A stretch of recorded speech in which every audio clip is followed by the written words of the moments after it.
Welcome everyone to Comics from the Multiverse, episode 252. Hey, there's a 52 in there. This is DC Comics, baby. This is a DC Comics podcast. I'm Peter. Unfortunately, Matt is not here this week, which does unfortunately mean that we're all saddled with the presence of Connor. Firing all cylinders, me. Why are you firing on all cylinders? I just am. Just go with it. What's the difference between you when you're not firing on any cylinders and firing on all cylinders? A very good question. Is there a noticeable difference? Can I discern what the extreme ends are? If there's no difference, I think that really says a lot about my baseline performance being really solid. Or it says a lot about how low your top of the line performance is. Depends on who you ask.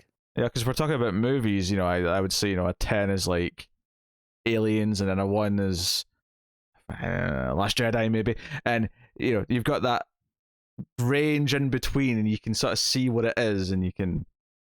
The worst place, you could have picked an actual 1. I know you don't think that movie's a 1. Nah, it's like a 5, but points for effort. I'm sure Ryan Johnson's happy with my giving him points for effort. Hi, Dave. I'm sure he was just craving your critique there. Knives Out was pretty solid, so I mean, you know what? That was the first movie that he's made that I actually kind of liked, so fair play to him. But okay, actual 1 out of 10. Batman v Superman. There you go. That's the accurate. Yeah, I'll allow that one. Actually, I give that like a 2.5, but that's the point. You've been being generous. So yeah, the DC Comics podcast. We get together every week and we discuss the books we read. We're actually usually we record this on a Saturday, occasionally a Friday if things work out that way. We're recording this as early as Thursday this week, which is really weird. And the only reason why I'm telling you this is because when we get to the ComiXology top 10 in a minute, I do want to put out that disclaimer that this is a very different time of the week for a said discussion. It has actually meant that there's at least one book I planned to read that I didn't get to. Because, for context, yesterday, Wednesday, was my first day off since last week's comics came out. So I had to read quite a lot to be, and I just didn't get around to everything. We're too early in the week. Yeah, so here we are. So what's coming up on this week's show, you might ask? We have Batman 108, Green Lantern issue 2, The Swamp Thing issue 3, Man-Bat issue 4, Next Batman Second Son issue 2. That's the second physical issue, which is chapters 4 through 6 digitally. And then we have a couple of Patreon books. Connor's catching up by doing Harley Quinn issue 1, which someone's making him read. It is delightful.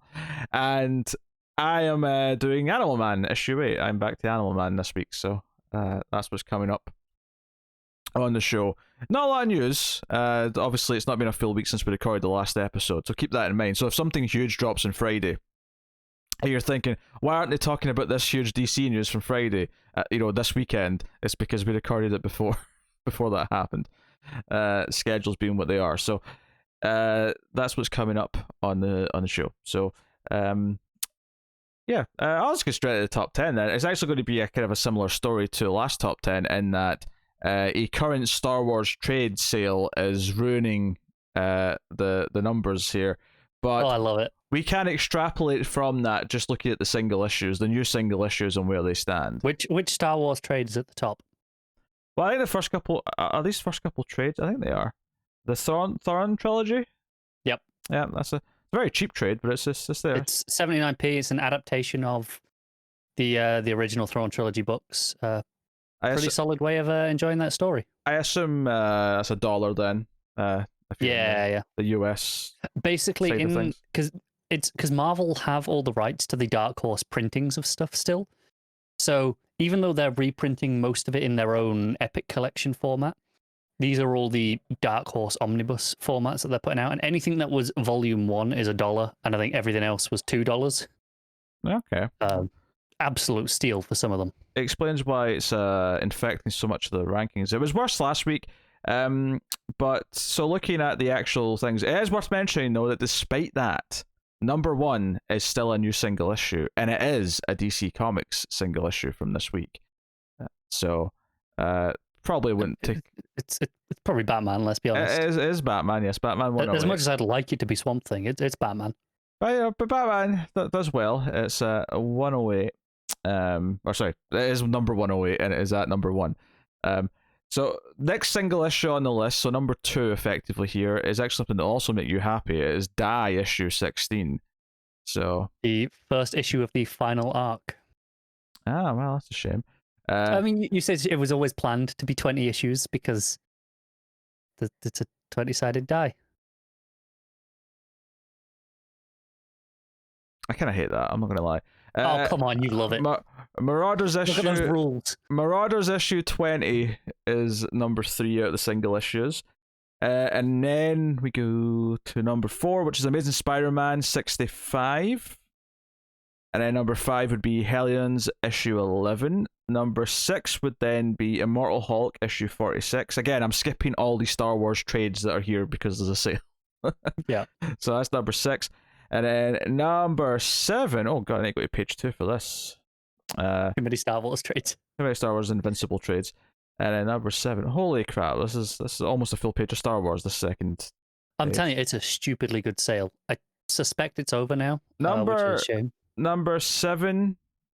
I think this is actually a new issue from Star Wars. Heroes Reborn issue 1. That's not Star Wars. Heroes Reborn is what Marvel are doing that's their new event. That's where they're Heroes Reborn is Marvel you're right, doing you're the right. DC Universe thing for a couple of months. It looks like he's holding a lightsaber on the cover, and it's in between a lot of the Star Wars, so I just went with it. So that's number 7. Number 8 is actually Infinite Frontier Secret Files issue 2, the digital thing, so there you go. Just so let you know, though, there is a new Star Wars issue, and it's the start of an event. It's like Bounty Hunter Wars, something like that. So if you come across that and you're going, oh, that's just another Star Wars stuff, that is a new issue. I've probably passed it already, to be honest. So take that for what it is. And then number 9, by my count, would be Suicide Squad issue 3. But that's something we've been super excited about. Bunch more stuff. And then number 10 would be a Marvel book, which is The Union issue 5. I don't know what that is. I think that's their British hero thing. You can tell I'm so super interested by this. Yeah, I'm not super up on that one. For the record, I have to get to page 3 on these top sales to get to Green Lantern and Crime Syndicate and Swamp Thing. But again, these would probably be on page 1, if not top of page 2 maybe, if it wasn't for a shit ton of Star Wars trades that are all infected. I'm actually having a scan to see if I can see this Star Wars issue. See if you did go past it. No one cares, though. Literally no one cares.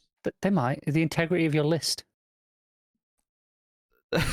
Look, what's important is beating regular Marvel stuff. The Star Wars stuff is separate. It's like a weird subcategory. It's like talking about. Is it though? It's like talking about PlayStation and Xbox, and some asshole presents and says, "Yeah, well, Nintendo's." Well, yeah, it's separate. No one cares. It's just they're the third one. The different. If it makes you feel any better, the War of the Bounty Hunters, you didn't go past it. It's relatively low down. It's at the bottom of page 3 by this count. Really? I don't know what that translates to in the single issues, but yeah, it's down there. That's interesting. Admittedly, again, things are a little bit weirder because we're doing this at this time of the week rather than the usual Saturday, which is what I like about doing it, is the consistency of checking at the same time every week. I have no idea if a lot of people buy their books like later than a Wednesday or Thursday, if that affects things, or if it's just a simple case of all these Star Wars books, because the sale will end whenever it ends, that they'll actually sort of like clear up a little bit by the weekend, maybe, which is possible. Yeah. I don't know. Do you want some interesting sales figures? That I am bringing sales figures to the show here. I know you loved it secretly all this time. I've got actual numbers for some stuff. All right, go on then. Give me some numbers. So this is from Tynion's newsletter. So this is just a couple of things about some of his books, but he might be the next sales juggernaut. You know how there's the odd indie book that just sells stupid, like Walking Dead, right? Like the single issues of that always sold amazingly. Yeah. He might be onto something. His books are trending upwards, which doesn't usually happen. As a rule, books lose sales every issue till they plateau, and even then they still might go down, but it's so small, the increments that it goes down, that it's barely noticeable. But Department of Truth between issues 8 and 9 has gone up by nearly 14,000, which is a pretty big jump.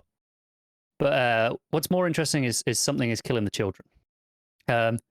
Pete, what would you say if I said to you, indie horror book issue 16? Well, what would you say? You'd expect a good sales for that. Good.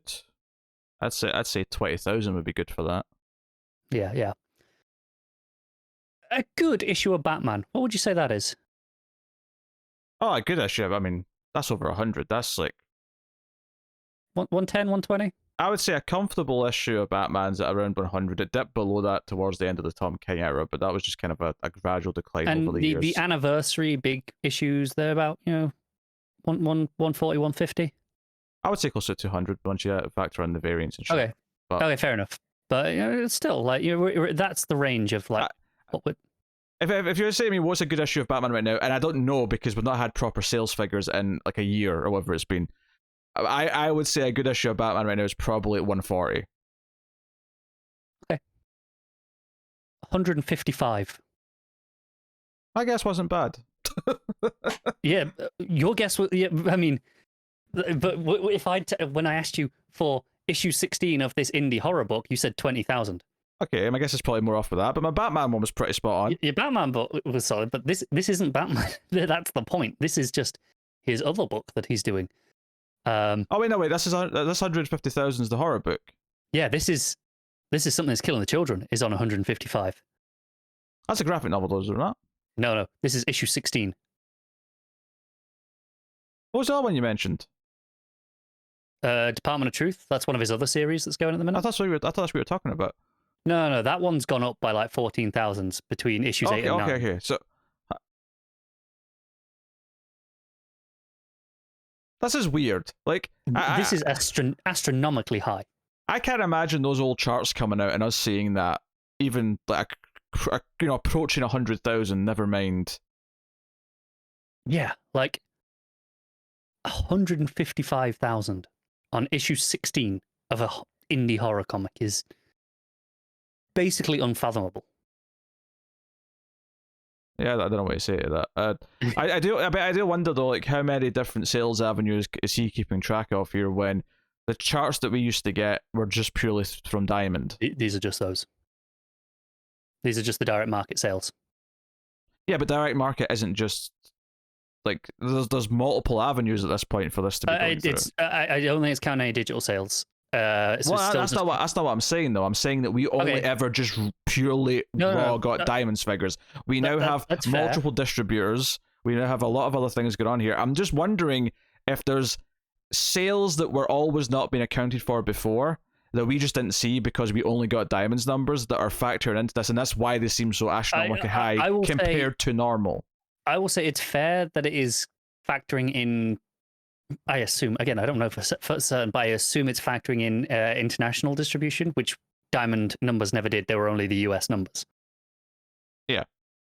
So it may be factoring in those. I don't know. But there are no other publishers, no other distributors that are putting this book. It's only through Diamond, this book. And international, so to speak. Yeah. So it's not like this is being put through, there's not 4 different channels for this to draw. I hate to doubt them because I want them to be successful and all that, but I don't believe that this number is based entirely on the exact same metrics that those old charts were. Because I don't believe a book that I would have said would be lucky to be hitting 20 or even 30,000 would be like a dream for this book at issue 16. And while things can do better than what I was expecting, I'm having a hard time believing it's selling more than every single DC and Marvel book based on the exact same metrics. I get what you're saying. The only thing that gives it some veracity, I would say, is that this was being reported on by places saying that they're hearing these sales figures, these numbers are stupidly high and off the charts before this information went out from him. He was just confirming it in his newsletter, which makes me wonder that, okay, there are other people getting this information as well. because what I want to know is how well does Batman, Spider-Man, and other books of that kind, how well are they doing if we had access to the exact same sources of numbers for like the international sales and whatever else it may be that's factoring into this?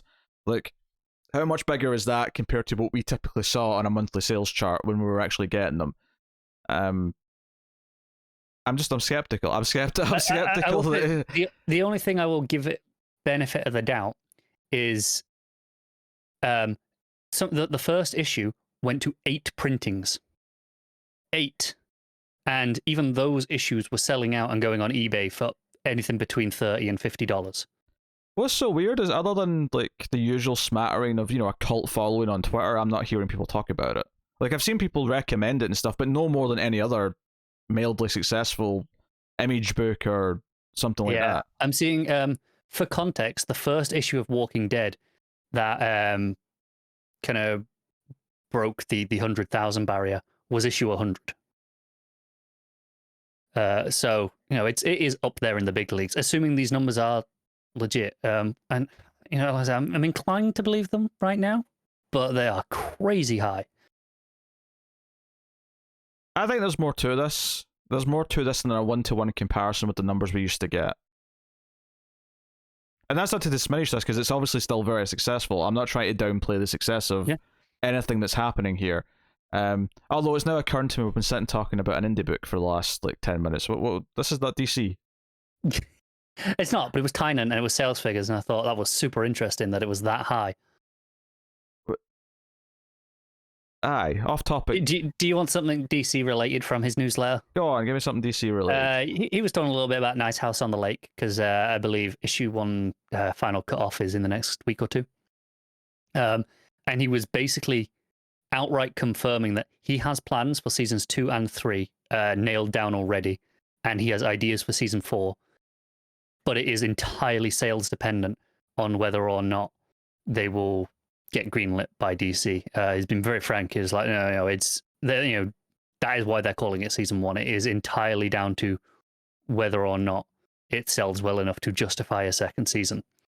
But he did promise that it'll have a conclusion of its own for season 1, just in case anything happens. So I think that's coming early June. So not too long till we can get our hands on that. Yeah. No, I'm looking forward to the book. So we shall see. But okay.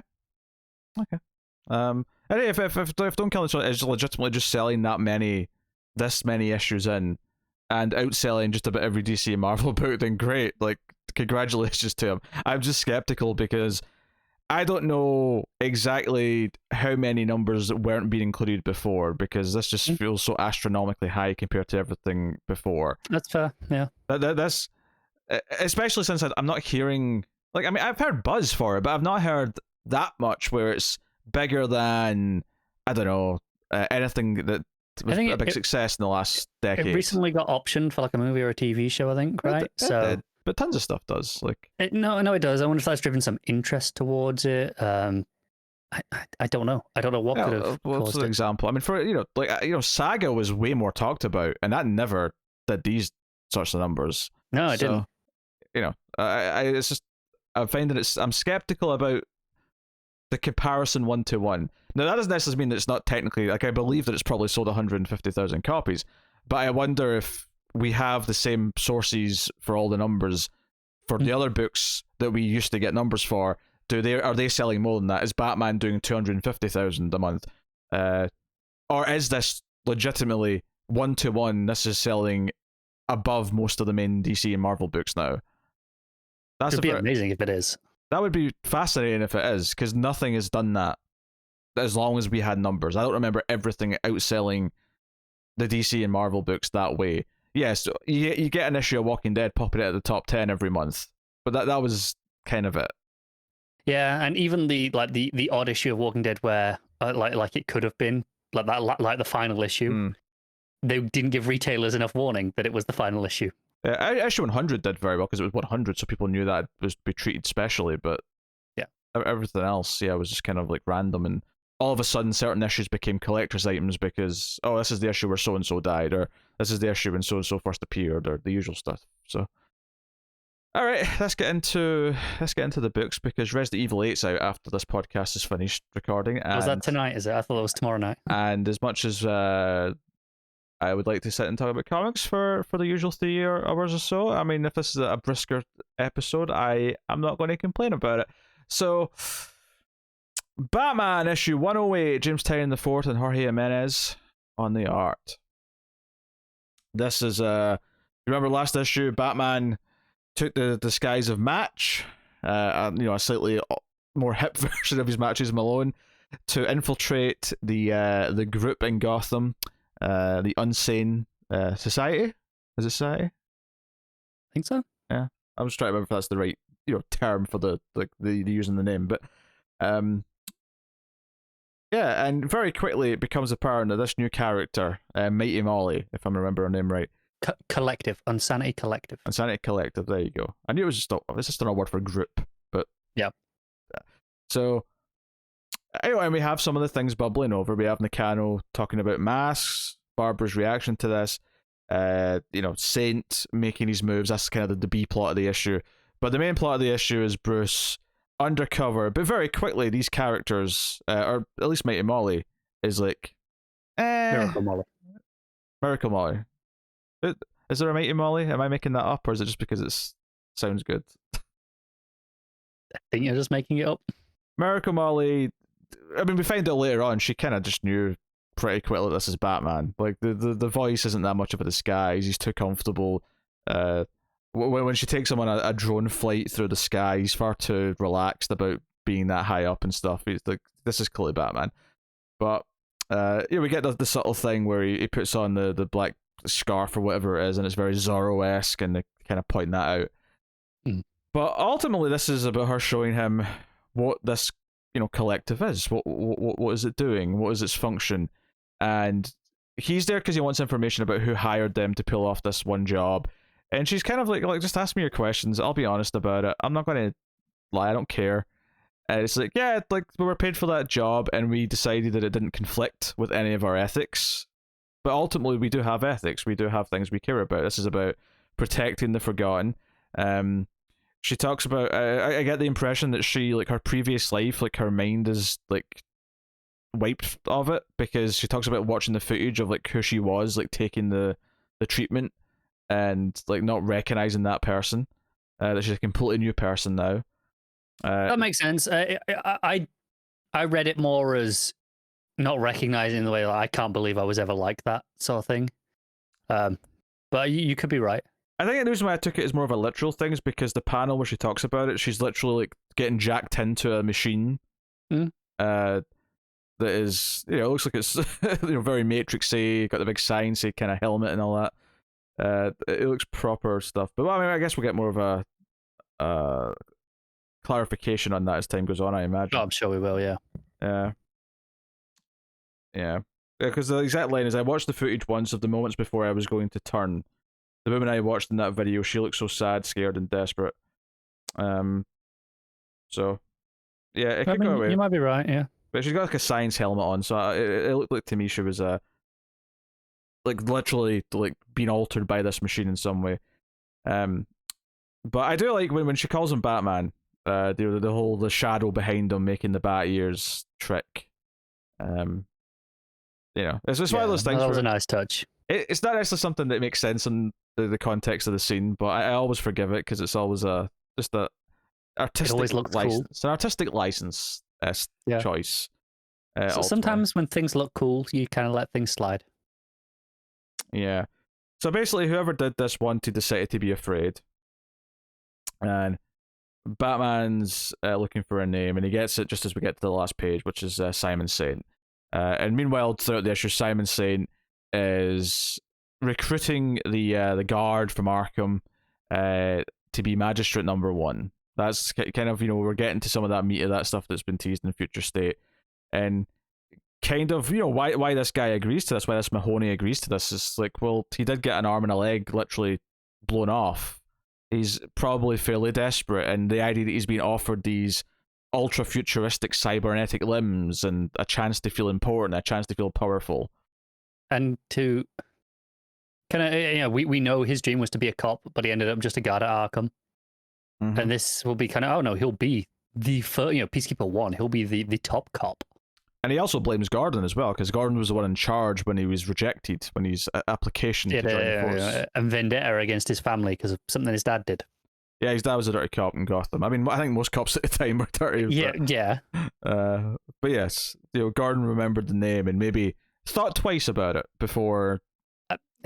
We would like to give Gordon the benefit of the doubt, right? And be like, no, he probably just didn't. I think pass the tests. I think there's every reason to give him the benefit of the doubt, because all we're getting here is this one person's view of it and memory of it. And let's face it, he may be a little biased in his interpretation of the events. It's the sort of thing where he's given himself a reason over the years, so that it wasn't my fault that I failed. It was, it was like Gordon. Yeah.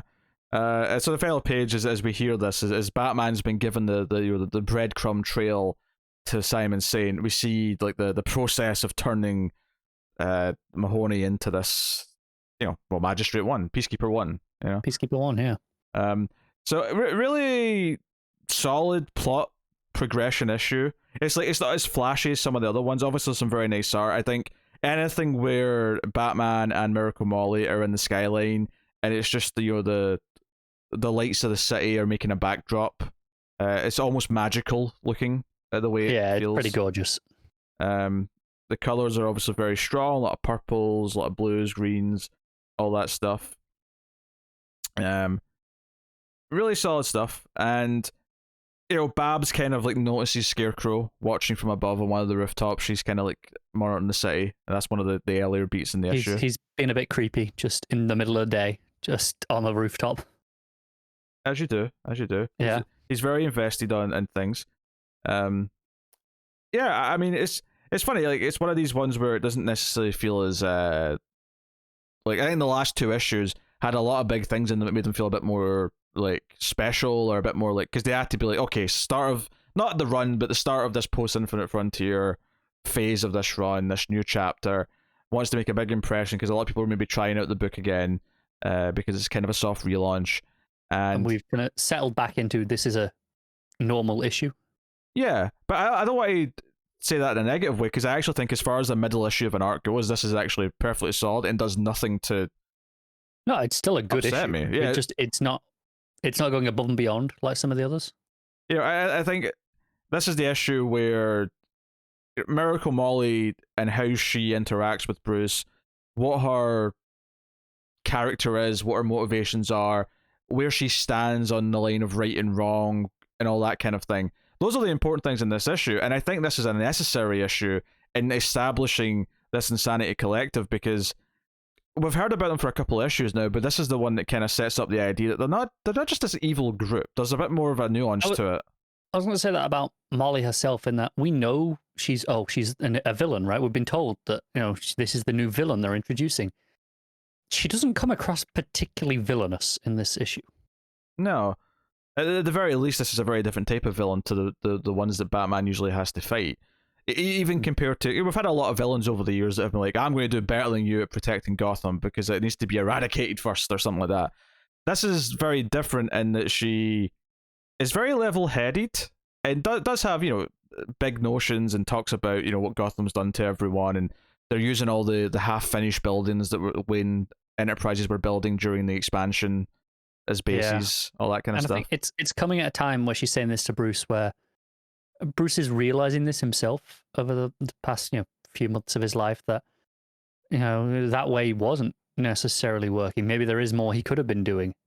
Yeah, because there's a great line later in the issue where she actually says to him, whatever pain you're carrying, whatever caused you to become Batman, do you not think you could be a better Batman, a better fix, a better hero for this city if you left all that behind and were starting completely fresh, just as Batman? And he gives a very honest answer of I don't know. It's that interesting question, because Batman is so defined by his tragic past and why he became Batman, and this idea that, well, let's say that you're inherently a good person and you're inherently someone who would want to make the city better, and we took your past away from you, would that be a better thing? It is.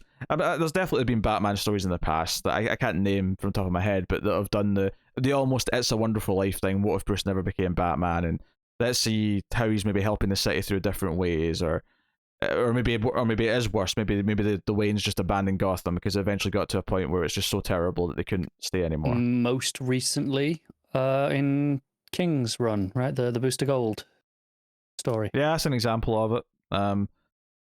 Yeah, but that's definitely it's definitely been done better than that as well. Let's be honest. I'm sure, but that's the most recent example that comes to mind. Yeah, that's definitely not the first though, by any means. It's such an obvious plot beat to do. That is the same as Superman, same with all of them, really. Like they all do the nail was what happens if Superman never was there. Like, yeah, really that simple, or at least not in the same way. So, yeah, it's a really solid middle issue, which I think progresses all the plots nicely, builds some intrigue, gives me a character in Miracle Molly who might ultimately be antagonistic, but has a bit more depth. So she feels very different to a Joker. I even there was an article, I may have been Newsarama, maybe somewhere else, but I saw it was on Twitter that said she's the anti-Joker, right? And I think that was Newsarama. I never read the article to see what their argument was, but I can sort of, even just thinking about that headline, I can kind of see the point that's being made. Yeah, I mean, in the way that she's using chaos to bring stability and to do the right thing. In that Joker just wants chaos for chaos' sake. It's strategic chaos. It's chaos to like move opinion, make people think differently. There's a strategy behind it, and it doesn't feel like they're just out to kill as many people as possible or anything like that. They actually want to change things, but it's even different from, say, because I mentioned how we've done tons of characters who think they can do things better, and you can even maybe throw Red Hood into that umbrella a little bit. The idea that, oh, I'll do this better than Batman because Batman should be killing people. This is again different to that. This isn't someone saying, or a group saying, you need to be more vicious necessarily. It's saying you have to play differently. I mean, because one of the points she says later on, which again I think is a really good thing, and it's in the same way that if we took away your past, would you be a better Batman? The idea of her saying, well, you started off by thinking criminals are scared and cowardly and that you can use fear. But what you fail to realize is that everyone is scared. Everyone is feeling cowardly in this city. And maybe you haven't utilized that with everyone else in the same. Not that she's saying you should be scaring all them like you are the criminals, but that shouldn't be ignored. It should be used in some way. As a really nice smart point as well, the title of this chapter is, The Cowardly Lot. Yeah. And it's like, okay, and that doesn't really come into it until that conversation, which is in the last couple of pages, I think. Yeah. Where it really hits home what it is. Yeah. It was making me think, I don't know if have you played Miles Morales yet? I played about at least half, probably a bit more. Yeah, I was actually getting some vibes. Miles has got like a friend in that who's in like a villainous kind of group. And I was getting some similar vibes to this in the same way that she's a fairly sympathetic character, even once, all's said and done. You always understand where she was coming from, and like you don't hate her for what she was or what she was doing. And I think a sympathetic villain is something that Batman's not alien to. There's definitely sympathetic villains, and even like a Two-Face, there's that like, oh, maybe he can redeem himself, maybe he can become who he was at some point, or Clayface, the monster with the heart, all that kind of thing. Man-Bat. Yeah, we've had these types of villains, but I think this is maybe a little bit different to even Noah's, because this is potentially a villain where we'll always sympathize with what she was trying to do, even if we don't agree with it. And I think this does a decent job, I think, at least starting to build a sympathy with the audience, where I can see myself getting to the end of this story. Well, it's the end of this arc. I don't think it will be this arc. I think this is, this group's going to be present over a couple of arcs at the very least. I can see myself getting to the end of this story if it's done well enough and going, you know what? Obviously she had to lose. They had to lose, but I feel kind of bad that they had to lose because she had a point. They had a point. Yeah, she's going to fall alongside lines, a cross between those characters we were just talking about, and then someone like Poison Ivy, where there is like, no, we all understand her point, and she's not wrong in her goals.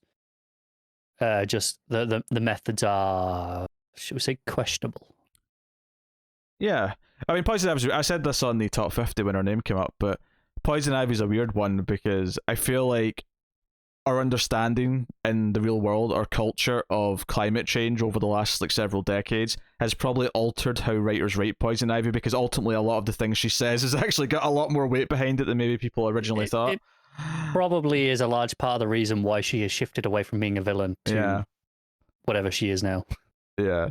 I do think that sentiment changing is maybe partially contribute. I also do think there's a lot of horny people out there that just think she's hot, and that's maybe also contributed to the thirst. The thirst is real. Hey, the thirsty people are happy with the villains as well. True. I mean, as I said, Resident Evil 8 is coming out later tonight. Prime example. Have you seen the internet talking about the tall vampire lady? Oh, jeez. I think it's the most mainstream example I've ever seen of people like just openly been into the whole like, you know, the dominatrix sort of fetish. It was the epitome of the horny on main. Yeah. So, good issue of Batman, though. It was actually, I that is it. For all I'm like, oh, it's not that exciting. It's a middle issue. It's still really good, and I'm really enjoying it. I think one of the things I said about last issue is I feel this again here is that I love the aura of what the city feels like right now. The ongoing threads with Barbara's Oracle, with Simon building up his thing, with Scarecrow building the sense of fear. Because at one point there's a random line in this. I mean, it may have even been in Next Batman actually, which is doing a good job of tying into continuity right now. Is the idea that everyone's just on edge because Scarecrow's next attack could come at any point, and that fear's built because he left that, you know, the literal Scarecrow in the mayor's house or whatever, and like. There's a good sense of what the city is feeling as in a constant ongoing thing, and that's something that I think when you capture that, you really give me the sense of an ongoing series that I'm enjoying as a series where I'm like really invested in the world around it. It's interesting because often people talk about writers using Gotham as a character, and usually they don't mean it in this way. Right, they talk about the actual the architecture, the mood of the buildings, the look. Whereas this here, the entire city of Gotham. Obviously, there are various people. There's I'm sure lots of different viewpoints, but the overriding kind of majority feeling is boiling down to in this case fear, and that is coming through, and it is using Gotham, the people, as a character rather than Gotham the city. Yeah, and I think that's smart. I think that builds a lot, and it builds the idea of like, one of the things we always talk about in The Dark Knight, the movie, is that movie's about the battle for the people of Gotham, and they're the chaos versus order of like winning the minds of the city, and it does lead to this idea where the happy ending for this arc or this batch of arcs, like the whole scope of the run, could simply be giving the city hope and making them feel like they aren't all screwed. Because right now it's in a really shitty place. They're all scared of Scarecrow.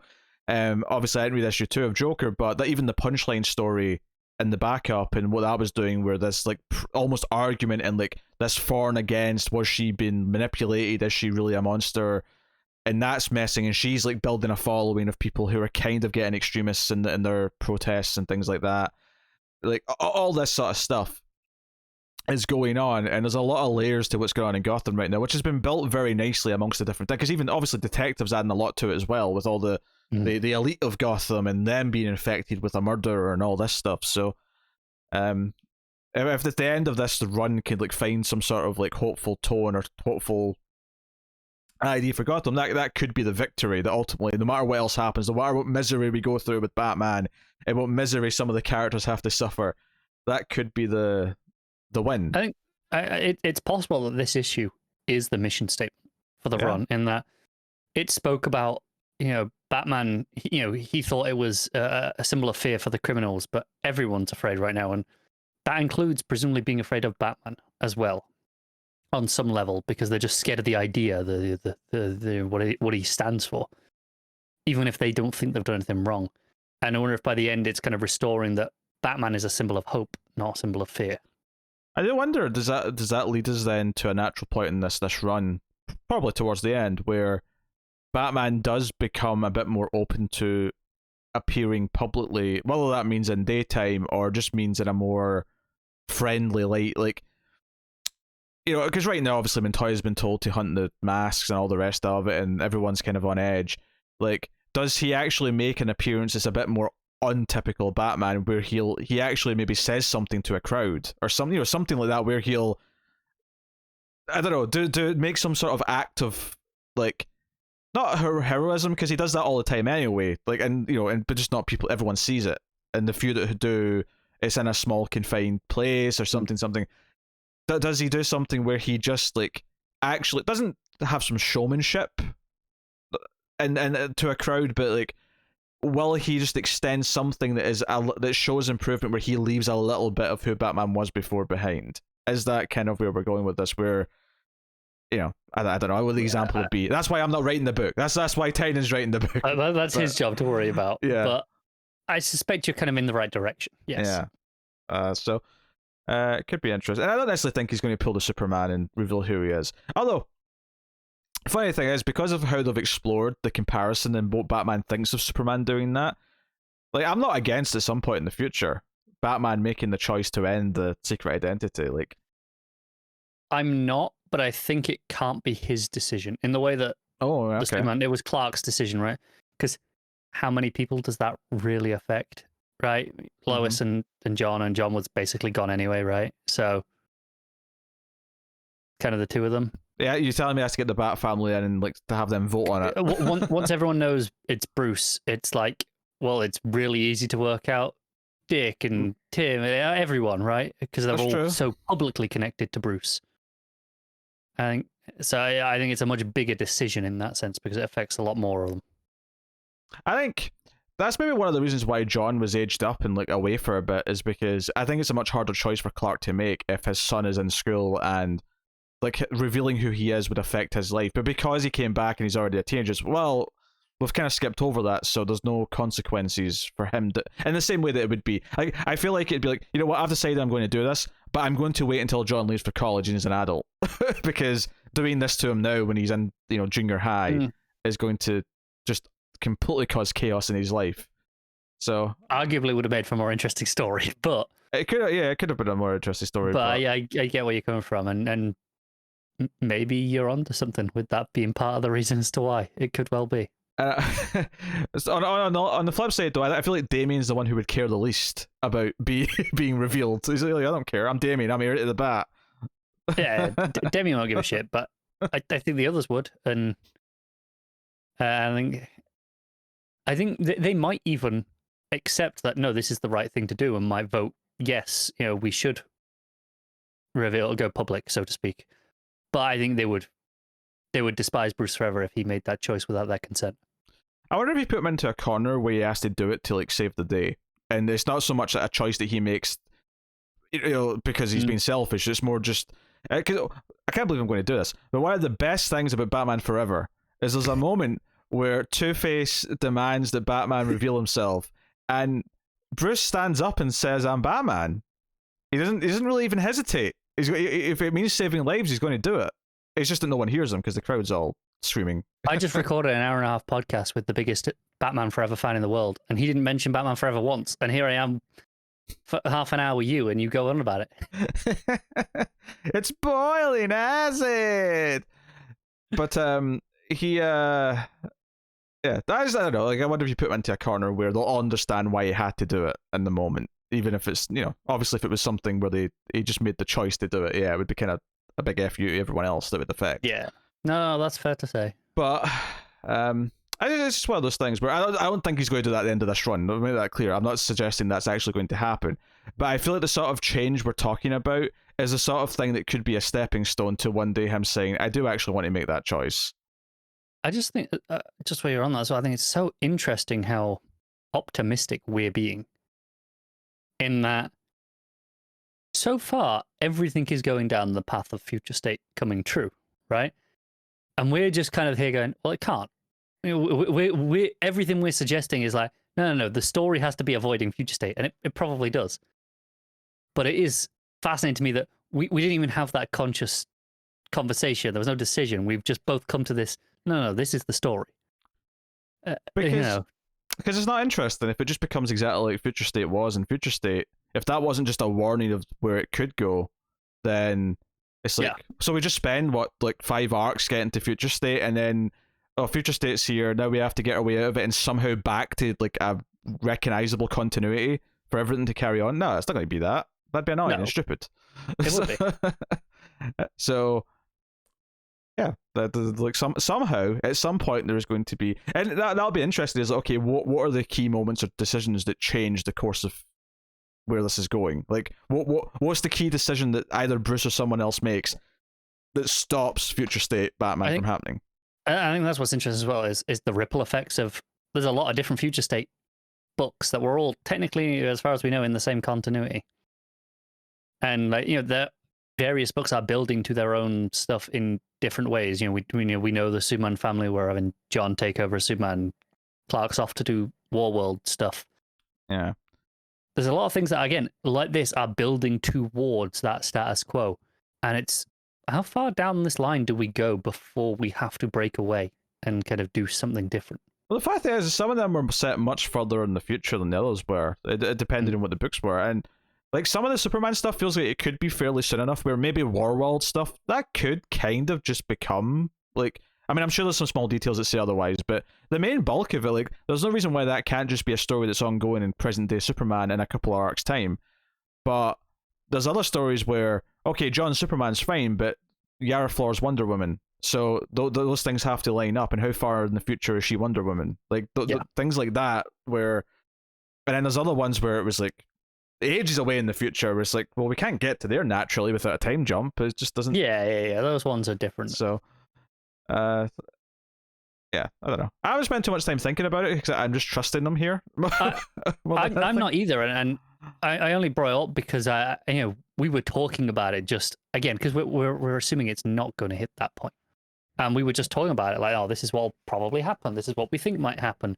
And at no point did any of us say, yeah, but Future State says this. It was just a complete disregard of that. Like, oh, that's not going to hold them back. And it was. I just kind of noticed that we hadn't kind of even considered that.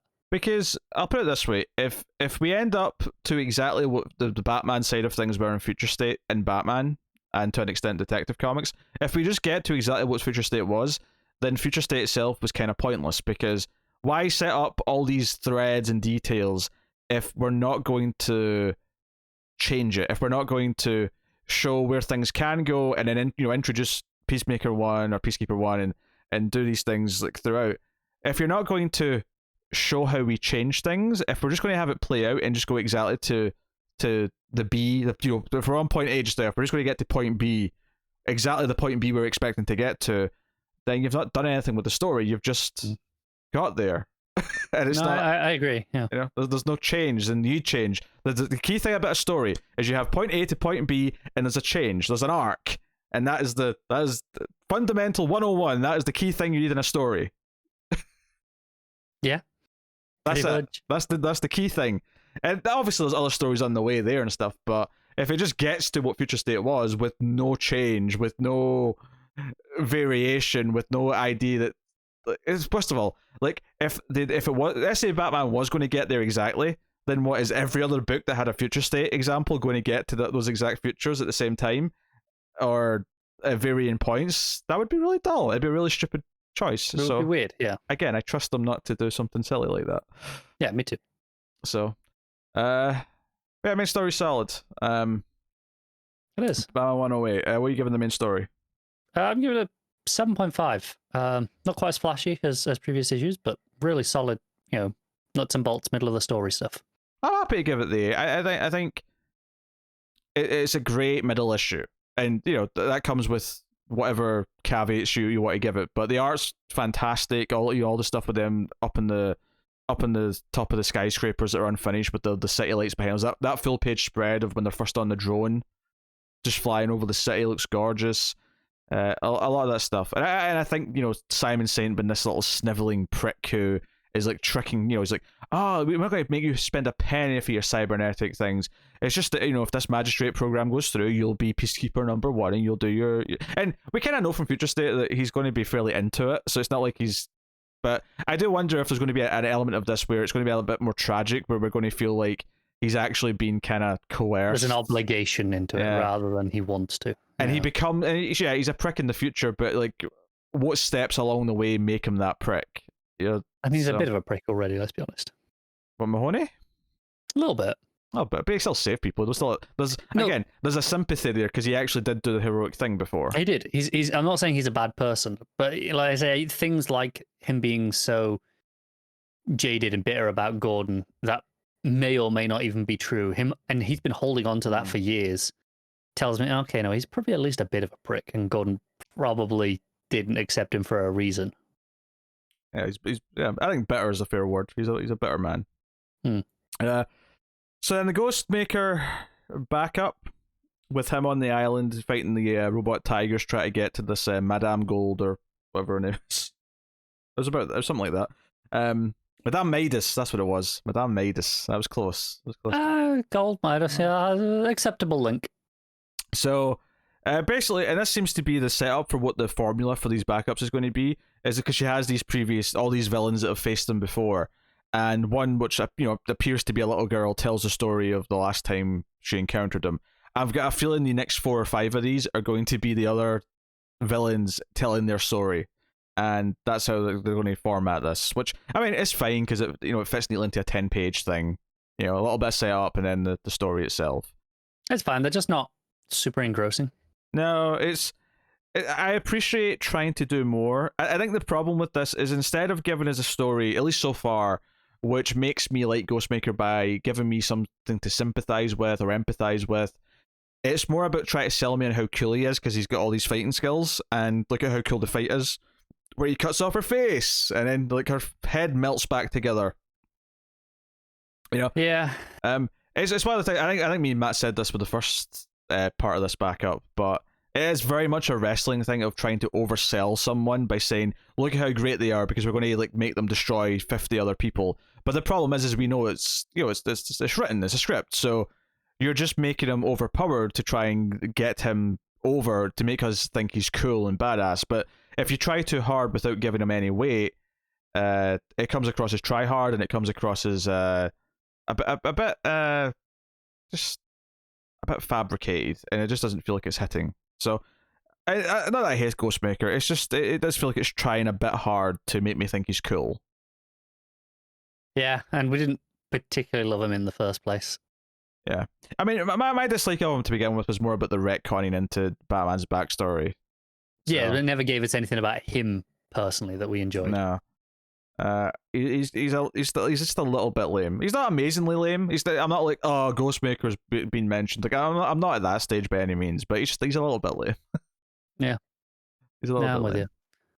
It's fine. I have really mixed feelings on the lettering in this, because I like that it is different, right? It got a very different style of font that we're using, and I think I like that for Ghostmaker. I wish he had a different font to some of the villains and it differentiated a bit more. But I appreciate them trying something different. I think DC often has a very house style when it comes to their lettering that can be a bit boring.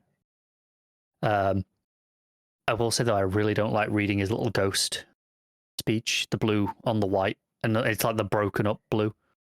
Yeah, like Vol or whatever he's talking. No, sorry, that's next Batman talks to Vol. Icon. Icon's the one he's talking to. There's too many. But it looks like it looks like a Pac-Man ghost. There's too many relatively new characters talking to someone in comms. I'm mixing up all the names, but yes, yeah, Icon. But I really do not like reading that thing's text.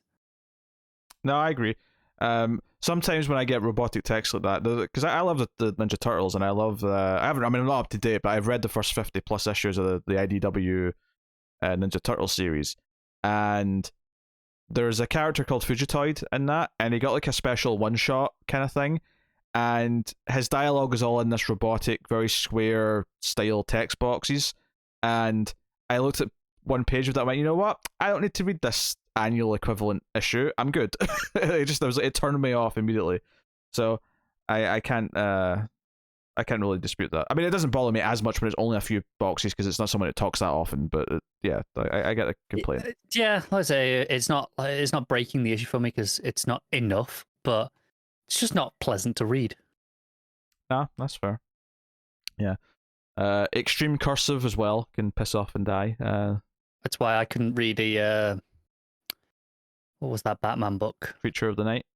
Yeah, Yeah, just couldn't get through that letter. I really liked what I read of that, but I get the complaint. I was willing to fight through it because I like the writer and the art so much. Which by the way, we should probably mention. Jean Paul Leon. That was this week, wasn't it? Yeah, very suddenly passed away. I should have put that in the news. I just kind of. It's super sad. I mean, his name just popped up on the solicits like a week or two ago. Like the last time we talked about solicits, his name's on. I think it's the is it the Batman Catwoman fill-in issue? Maybe it was something else, but it was something like that. Something else. I think. Maybe it is that. I don't know. It was a one issue thing, whatever it was. But his name was there for the art, and I said, "Oh, how much I'm looking forward because I love his art, and he's made such an impression in so little number of issues for me."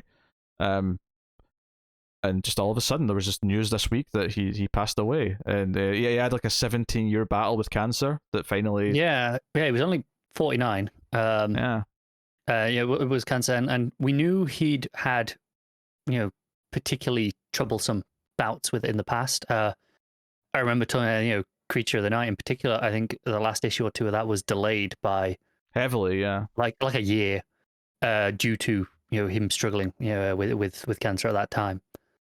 So it's not like I say, it's not like it's completely out of nowhere in that sense, but there was no one like he was particularly getting worse or anything like that. Right now, it was just. I think that, just seeing his name on a solicit almost makes me think the opposite. It makes me think, oh, he's doing work again. He's working away. Yeah. He's working away. He must be fine. Yeah.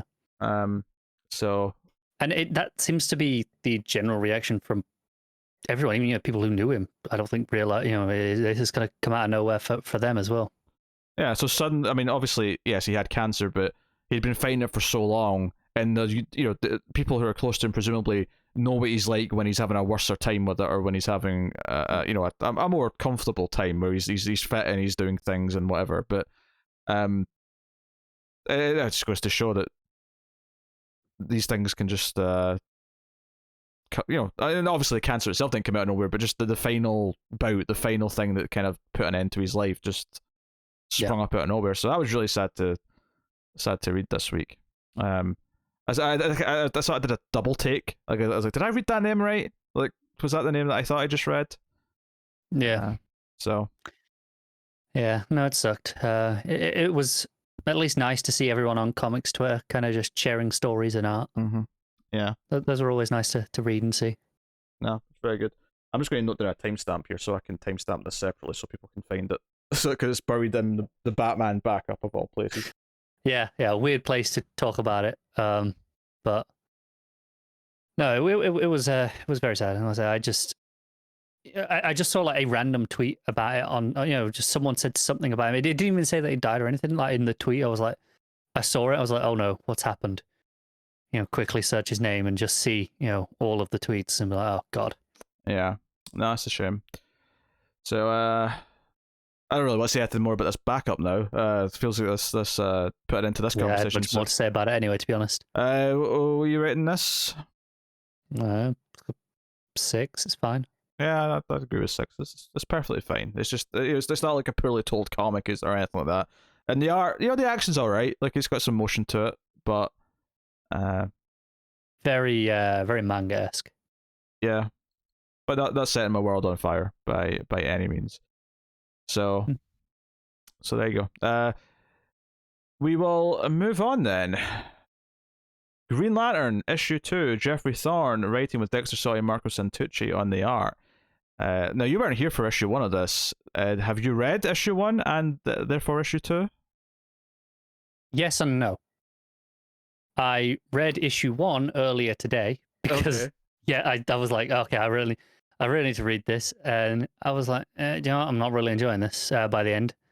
And then I was like running late on time. I was like, screw it, not reading issue 2. If I'd had more time, I probably would have tried it again because I didn't hate it. I just didn't really like it that much. What's so funny about this book is that obviously we all had our reservations going in because the writer who did this did the Future State issues, and the one we tried wasn't that good. Yeah, and then I hear Matt loved this book.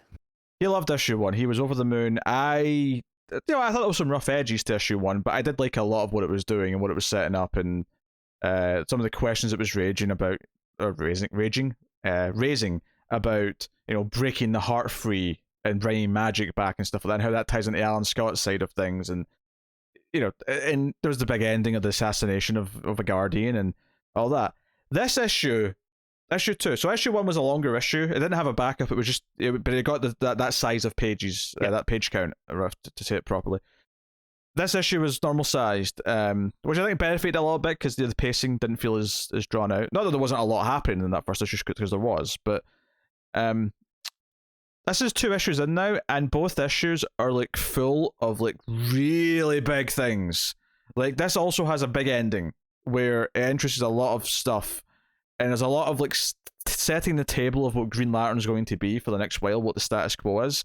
And the funny thing is it does such a decent job of setting up this is what the status quo is now for Green Lantern going forward, that the ending then adds in this big shock that completely shakes what they've just set up in a different way, and it's like, okay, all right, I need to get my bearings. And that's not even necessarily a complaint. I was kind of into most of what happened in this issue, but it was just, there was so much going on. I'm actually, it's what's so funny is that the complaint we had about the Future State issue that Thorne wrote was that it was essentially a lacking plot. It was just a fight, meandering and fluff. Yeah, it was just a fight that went on for the whole issue, and everything that we're talking about just felt like it was fluff and filler to justify the action. There is so much plot in these 2 issues of Green Lantern so far. I'm struggling. I'm struggling to keep it all in my head. So without further ado, let me actually talk about this. So the natural event, of course, to follow on from last issue is there's a funeral for the Guardian, as hinted by the cover. Yeah, and we get like some of the Lanterns who are there in person in their sort of their black funeral version of their outfits, which is a nice touch. No, they're not in those on the cover.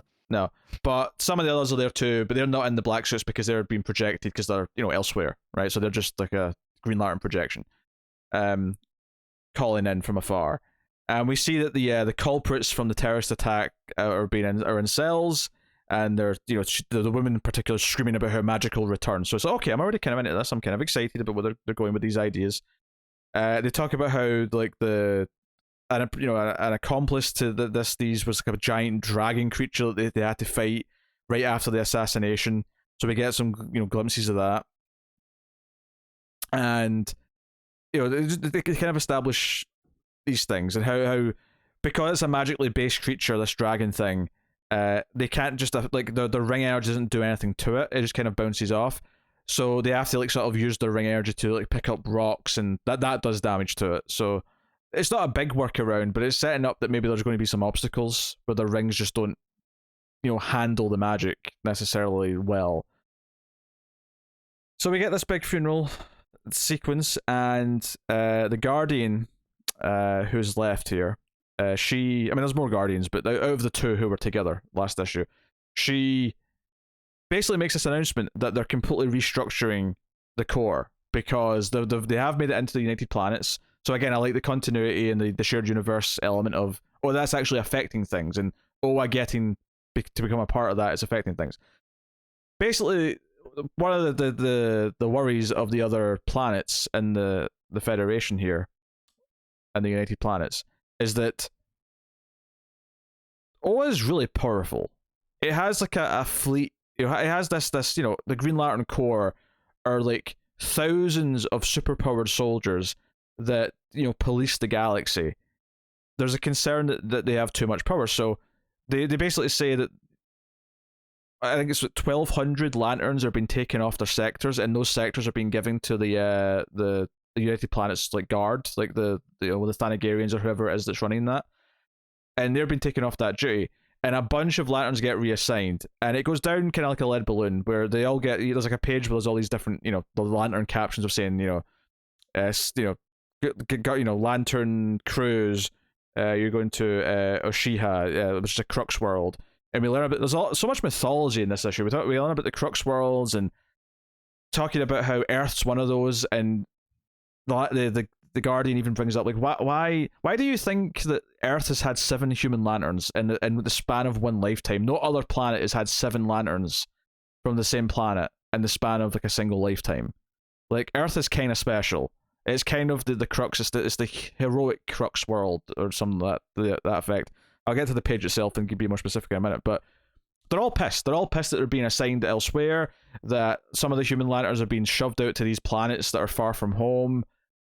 The aliens are all kind of pissed. So John goes to speak to the Guardian and says, okay, what's going on? Why wasn't this discussed with us? Why has this just been shoved in our face? What is this? And there's so much stuff that's brought up here, some of which I've alluded to already. And so it talks about how Earth is going to become the fifth world, right? For a start, right? Which is obviously it's kind of big because we talk about the fourth world all the time. And it talks about how some worlds are more vital than others. And Earth is becoming one of those worlds, and some of these crux worlds have to be defended. But it introduces what the main threat is here, and the mission, because one of the things that I noticed, if you're paying attention during the pages where all the lanterns are getting their new orders, some are being assigned to, like, you know, a new planet or a new sector. Some just say quest. And I did think to myself, what does quest mean? What is quest? And because there is a quest that they're going to be sending over 1,000 lanterns on, which John is going to lead, because they offer him the role of leadership on this mission.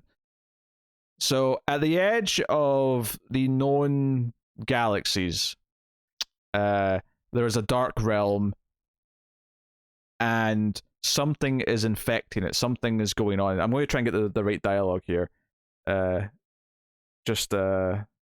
Because he asked, like, you know, why didn't you give me or Gardner like planets to look after? Just while you're finding the thing. Yeah. This sounds like something I should be really into. Yes. It just sounds like it might also potentially be too dense in this issue for my taste. This sounds like a lot, and you're not even at the end big thing yet. I'm not. No, the big shock thing comes at the end. So, yeah, the dark sectors. The dark sectors are regions between known space and the Promethean galaxies. That's what it was. I was trying to remember what was on the other side of the dark sectors. That's what I was looking for. The Promethean galaxies, which just makes me think of Mass Effect, honestly. A lot of Promethean talk in Mass Effect. Just a week till that comes out. The remaster, yes. I don't know if I'm getting it straight away because I literally just got Returnal, which is fantastic, by the way. And I like the look of Returnal, but I'm not paying 70 quid for it. Fine, your choice. I mean, I didn't pay £70 for it either, but fine. But that's the retail price, and yes. I don't want to support that. All right, fine. Well, I guess you're just not buying any new games then for a while. Not Sony ones. I'm not now. But yeah, so Promethean galaxies, beyond the dark sectors, and they talk about how the dark sectors, because they can't look into them, the Guardians are prevented because there's threads of hypertime, eruptions from the bleed, underspace cyclones happening. Lots of big phrases. Lots of really big, cataclysmic, galactic sounding phrases.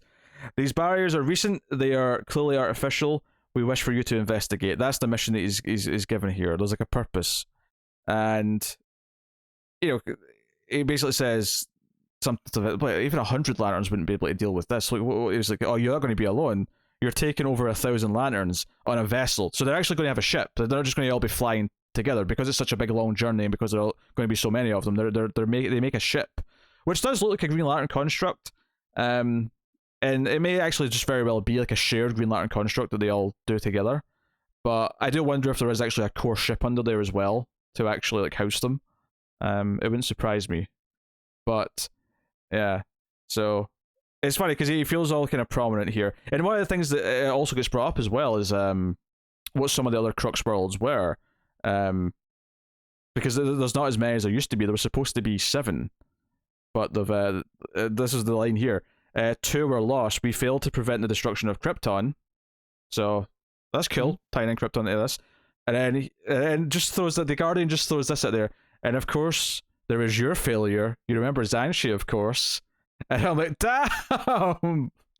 Wait, blame Judge Stewart for the destruction of one of the Crux worlds. I don't know. It's just this really sad moment. I liked how it came up here though, because sometimes it gets over-mentioned with Jon Stewart. I kind of like to hear though, because it made me feel like it was really important. Like, like along with these other planets. So super interesting stuff here. I'm sure there's a ton of mythology this also ties into. This is the sort of thing that I'm sure Matt's doing deep dives on DC Wiki and Oh, he definitely is. He's looking into like what these other Crux worlds are exactly and what they all represent and all the rest of it. But John takes the mission. He's actually quite pleased about it. He's like, he says he's in, and is really quite proud. So the final scenes of the issue is John speaking to Kelly and saying, "Look, you have to go back home. Simon Baz is going to take her back home," and he's like, "Don't worry, they're not going to take the gauntlet away from you yet." And she's insisting that she's a Green Lantern. And he's like, "No, you're not. You're a good person. You're even a hero probably already because you already try to do your best to help people, but you're not a Green Lantern yet. And one day you probably can be, and you probably will be. But do me a favor. Baz is he's not the most level-headed guy. So while he's keeping an eye on you, keep an eye on him. It's kind of a sweet little giving her a job. Not a real job, but still, it's a sweet little moment." So he goes up to his big ship, and the ship takes off, and it's this thing where even Baz is looking up, going, "Hey, that's pretty cool. Look at that. This is kind of amazing." And this alien sort of octopus looking thing comes up and starts talking to Kelly, and basically talks about how she's really hungry. And then just out of nowhere, at the end of this page, right, there's just a panel where she's sort of looking over to her side. And she says, Simon, what's wrong with the big battery?" And you turn the page. It's a 2-page spread of the power battery exploding. Okay. And a blinding green bright light as like aliens on O are just running for their lives. It's like just this, it looks like a nuclear blast going off. But it's the power battery.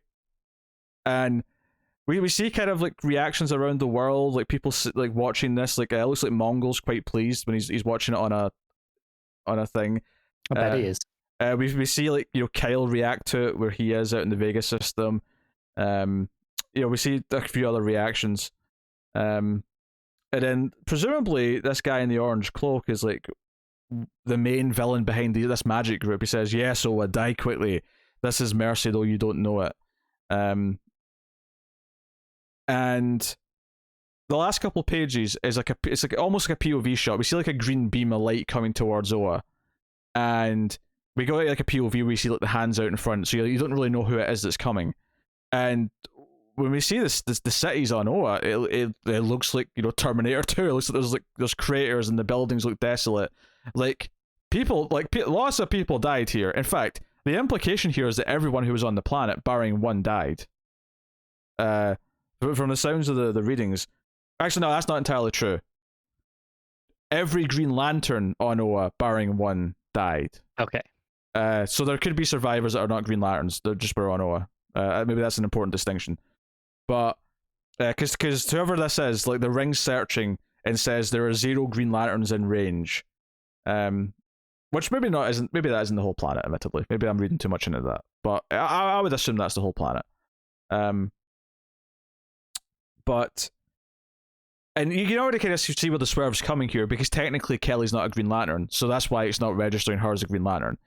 So, but it's like, so we see a silhouette, this figure, whoever it is going towards this little bubble, right? So Kelly's made a little green bubble, and she's trying to protect Baz, and it looks like Baz is dead. Baz is lying there, he's got blood on his hand, he's not moving. Kelly, presumably it's in Portuguese, just saying something and crying at seemingly Baz's dead body, and then the final page reveals who's been flying towards wOAH. It's Joe, and Joe looks down at Kelly as she's crying, and that's the final page of the book. And yeah, so the power bar, which makes me, the first question I have, wait, all those lanterns that just went on this mission, can they not recharge their batteries now? Like, the rings, like, is that them? Like, once they run out, is there no more power? At least for now? Presumably. And does that make Kelly's gauntlet really special? Because it's not coming from the power, it wasn't coming from the power battery, so is she the only technical functioning Green Lantern? Because her, and actually Joe as well, because Joe's ring's separate, right? Maybe. From what we read in her book, which obviously we kind of drifted away from because the schedule was so bad. I do want to go back and finish that though. I kind of want to just read the whole thing from the start because it was... I'm an issue behind, so but I think there's only been one issue since we dropped off entirely. That's because it's, every other month, and then even then sometimes it gets delayed. But this was exciting. Like, this final page was like super. I mean, the whole final scene, like the way it just suddenly happened, where the lantern, the power battery, the big power battery blew up, just felt like a huge deal. And because even before that point, if you take that away, I was already into, okay, there's a big menace out at the edge of space. John's taking a legion of lanterns with Guy to go and see what it is and investigate, and I'm sure that's still going to be a subplot. It sets up this new restructuring of everything. It makes it about something that isn't about the other Lantern Corps, so it's a nice fresh story, at least for me. I don't know what Grant Morrison was doing over the last couple of years, but it felt like a fresh take on Green Lantern. It was playing with a lot of the different characters. It was focused on some that maybe hadn't had as much focus in the last few years, as well as this new character. Two new characters now. But this explosion happens, and you get the sense, because it talked about the magic escaping, like the star being set free.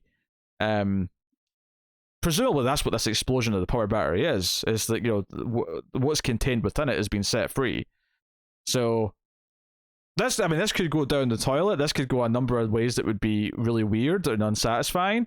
But right now, I have to admit, I'm very interested as to where we go from here, because this really sort of shakes up the entire Green Lantern mythos a little bit and says, okay, they're completely screwed. They're like, this is a big deal. And it's funny that I think issue 1 had enough in it to feel like a big proper first issue, but issue 2 almost feels like the second half of a two-parter, where this is really like shaking up and establishing that this run's going to be different and try to like move forward and do its own Green Lantern things and whatever. So basically what I'm trying to say, to summarize my thoughts on this issue, is that Matt loved issue 1. I liked what it was doing, but had some rough edges. I'm kind of closer to where Matt was in issue 1, where I kind of just loved this issue.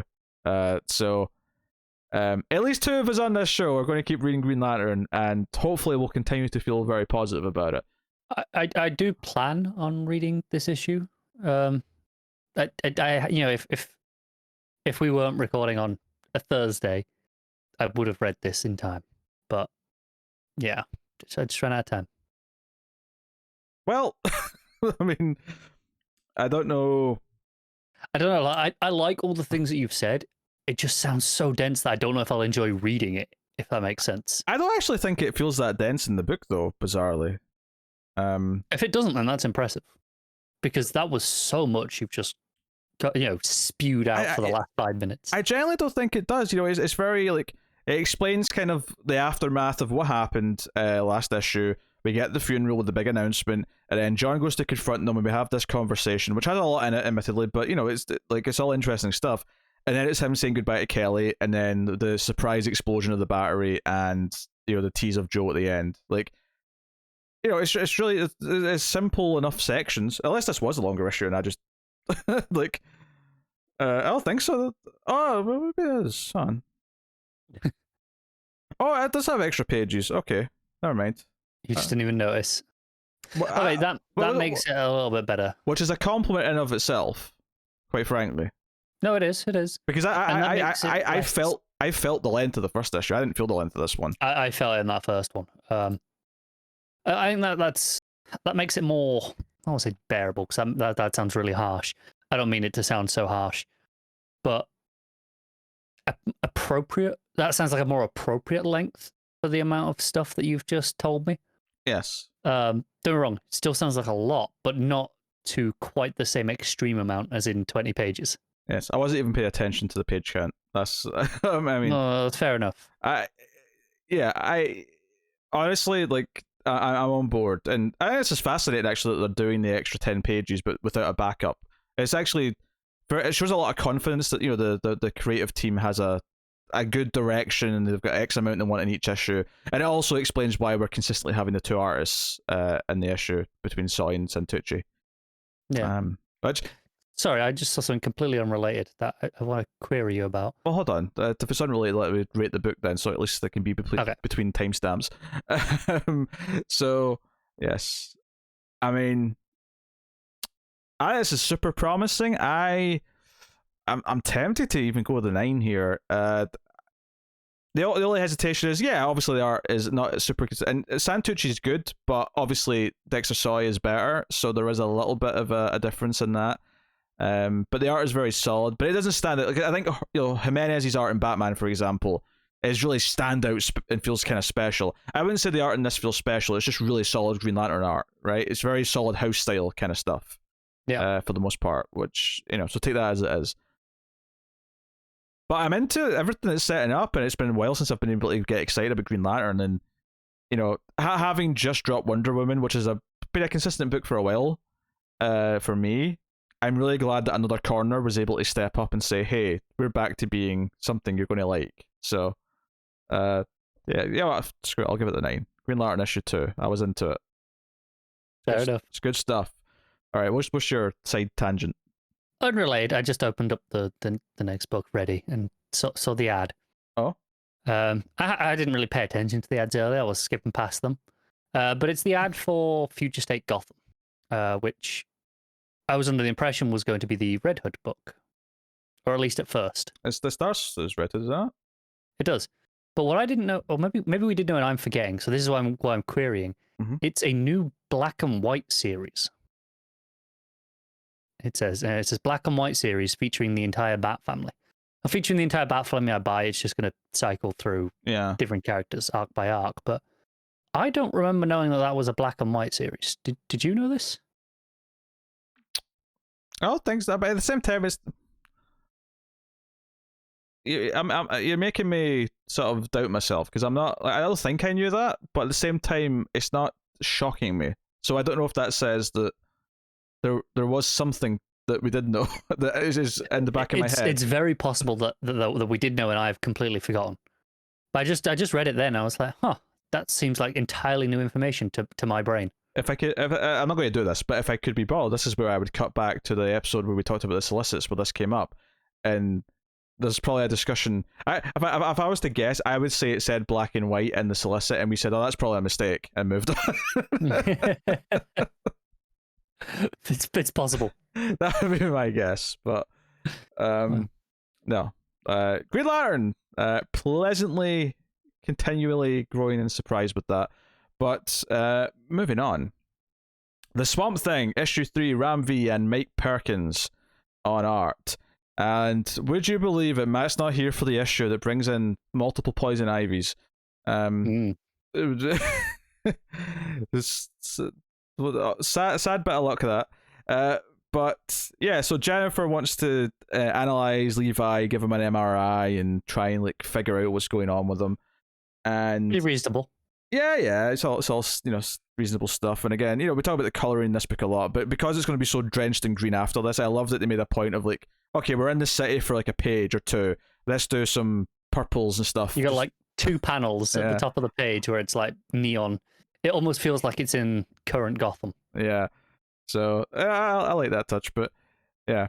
So basically, he ends up getting into the green, where his brain readings start change as the machine's running, and she comes in. There's like flowers and foliage and just green, all over the room, and she ends up getting taken into the green along with him. And it's interesting because his narration, during that 2-page layout with the brain changing as it's going into a seed effectively. He mentions the red versus the green. We're bringing up those concepts again, which I think is very fascinating. But he ends up in the green, and obviously the arts here is gorgeous. This is we've said this before, but this book is playing so well to Perkins' strength as an artist. And he runs into Ivy, but as we sort of discover throughout the issue, this is only part of Ivy. It's like Ivy's kind of like split in two almost, and like the more human side of her, the more sympathetic side of her is kind of this first one that he meets, and then the sort of the Queen Ivy, as it were, is the more. And this plays back into the it was the Ivy and Harley mini, I think, that me and Matt enjoyed, where it established these this split Ivy, that you've got the more traditional like evil version of Ivy going around, and the one that's in a relationship with Harley at the same time. Yeah, well, I guess the idea that they're because I'm assuming they're both part of the same person, and it's the almost like her inner psyche in the green at least gets to literally split up and kind of be opposing pretty much views.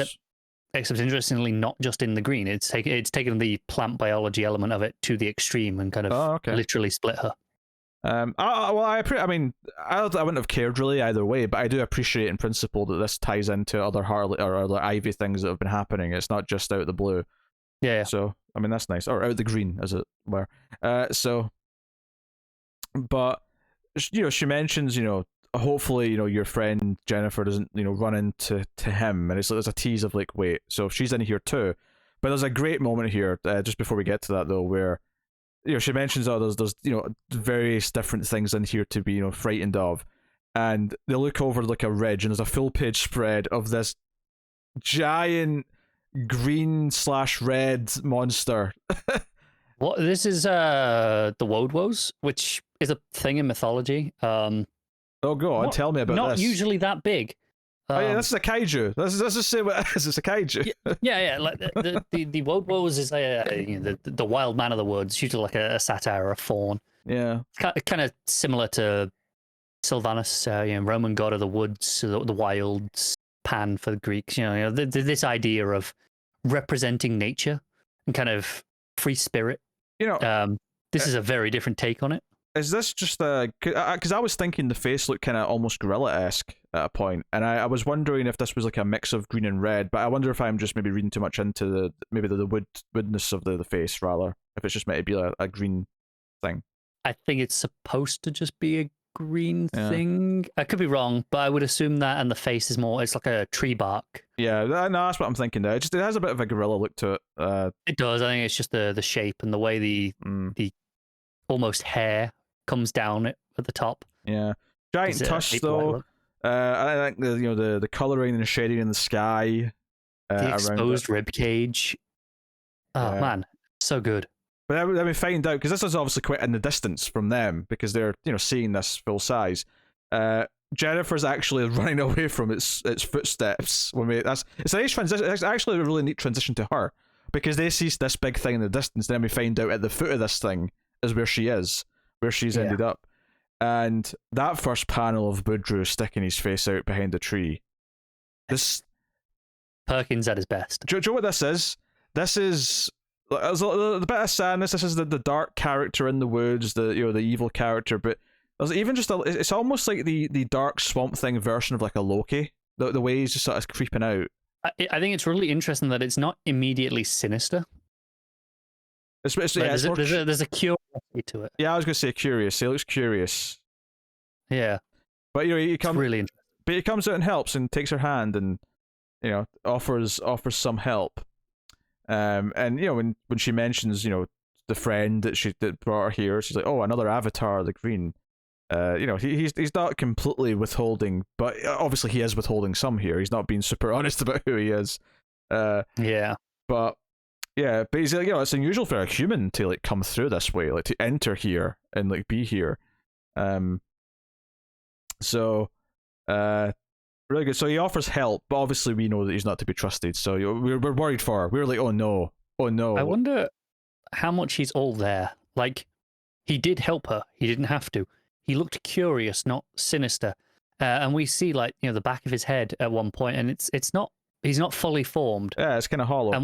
And when he says, my name is wOAH, it's like he's actually thinking about it. Like there's hesitation, like maybe he doesn't fully know everything himself right now. I would definitely say the look in his face at the end of that page though is sinister. That way he's smiling. Yes. Definitely has that feel to it. And I think it's curiosity at first, but I think when he realizes she's come through with a new Swamp Thing, I do think there's at least a sinister intention from that point on.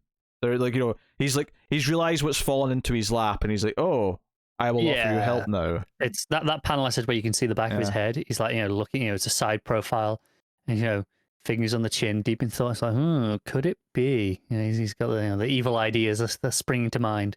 Yeah.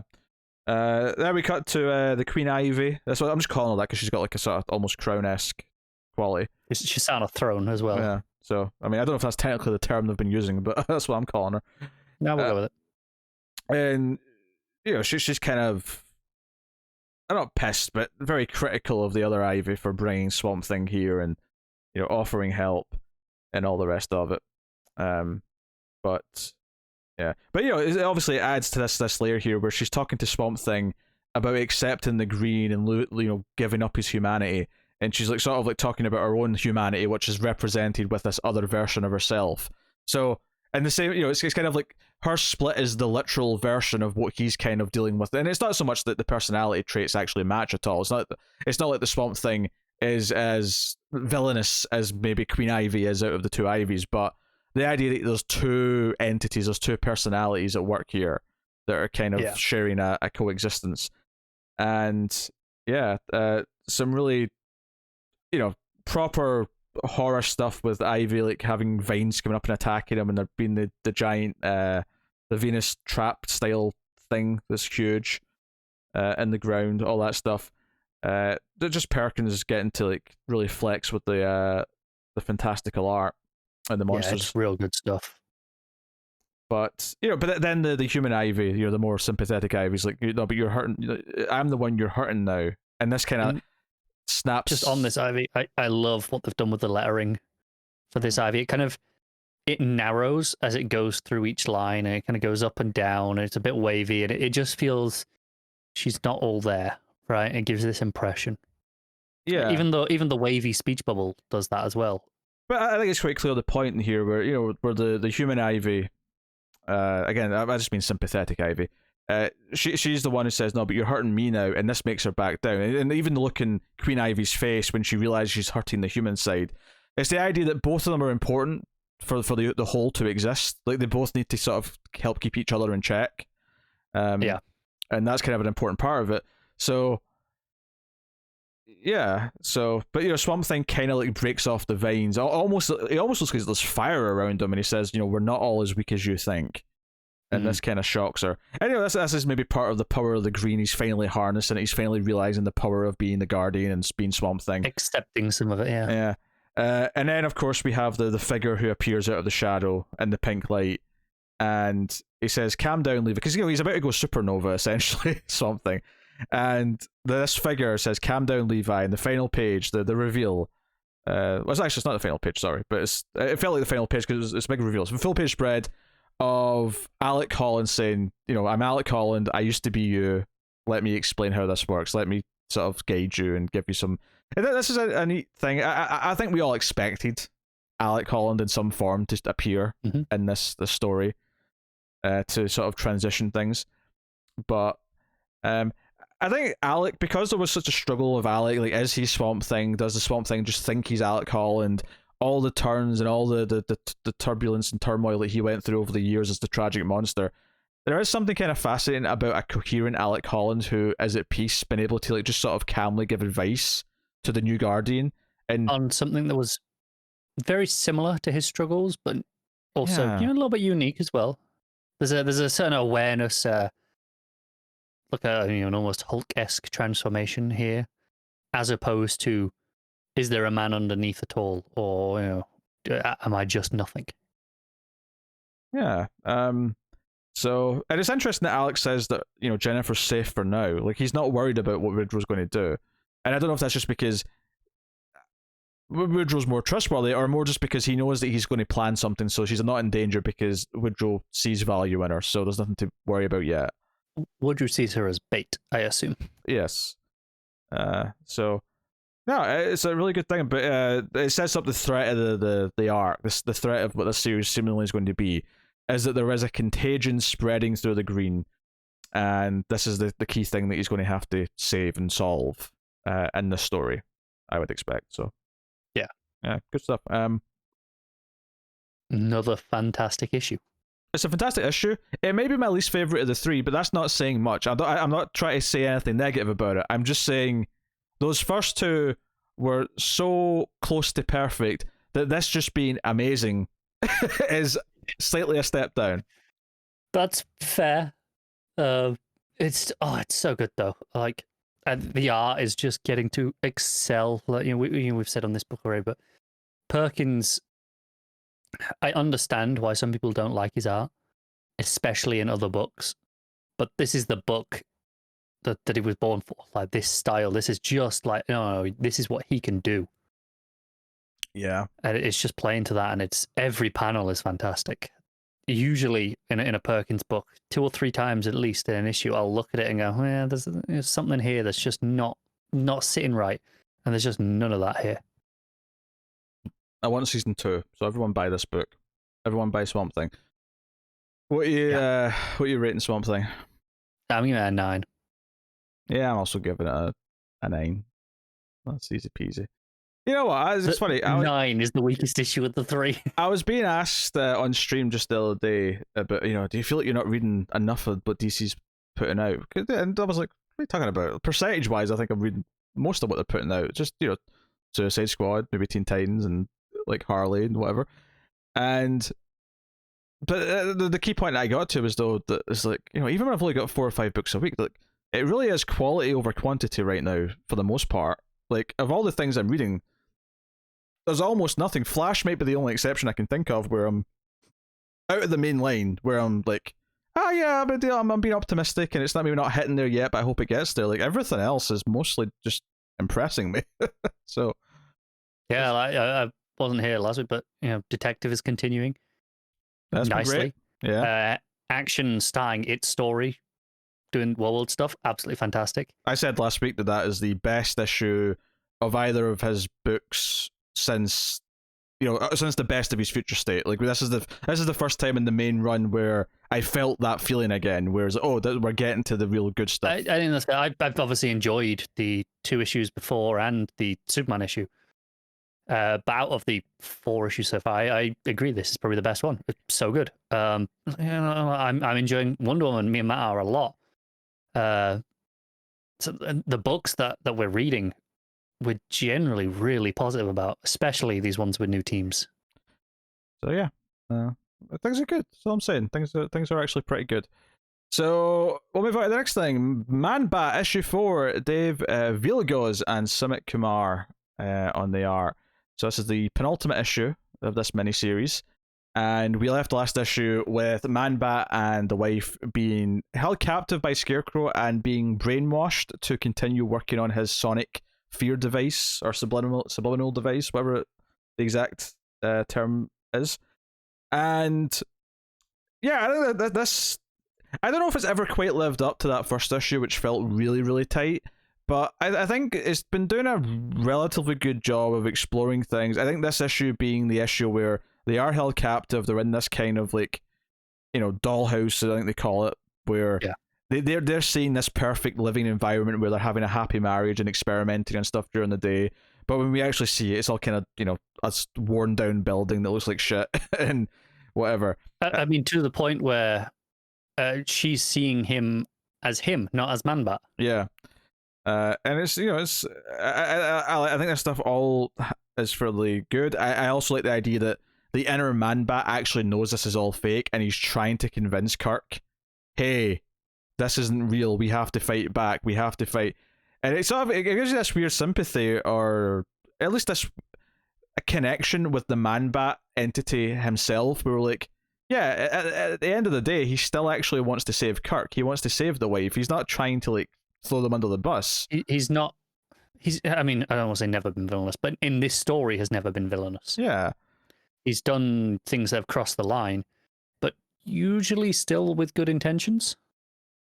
I will say this, is that obviously it's partly this is because Batman's doing a much better Scarecrow story, and Scarecrow in that book looks absolutely wonderfully terrifying. But there's a moment in the 2-page spread at the start of this where it's the title page, and it's describing, what this world actually looks like or who invented it. And it gets to Scarecrow and it says, built by a wicked mind. And the panel of Scarecrow is so old school cartoony that I don't think the art quite matches up with the image of Scarecrow that they're describing. And I think that's a bit of a disconnect.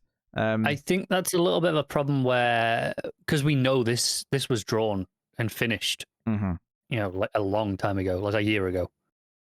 And there's a disconnect where they were still, we want you to use this design, because we haven't updated to the new stuff yet.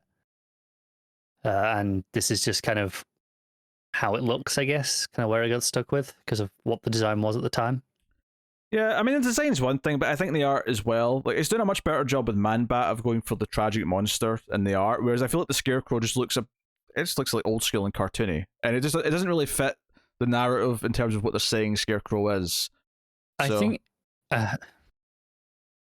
I'm really enjoying Scarecrow properly having the hat and the straw back. and he has it in that panel, but I think and I don't think it works that well there. The rest of the issue, when you see him and it's just the burlap sack, I think looks a lot better in this particular book. I think he looks a lot more sinister.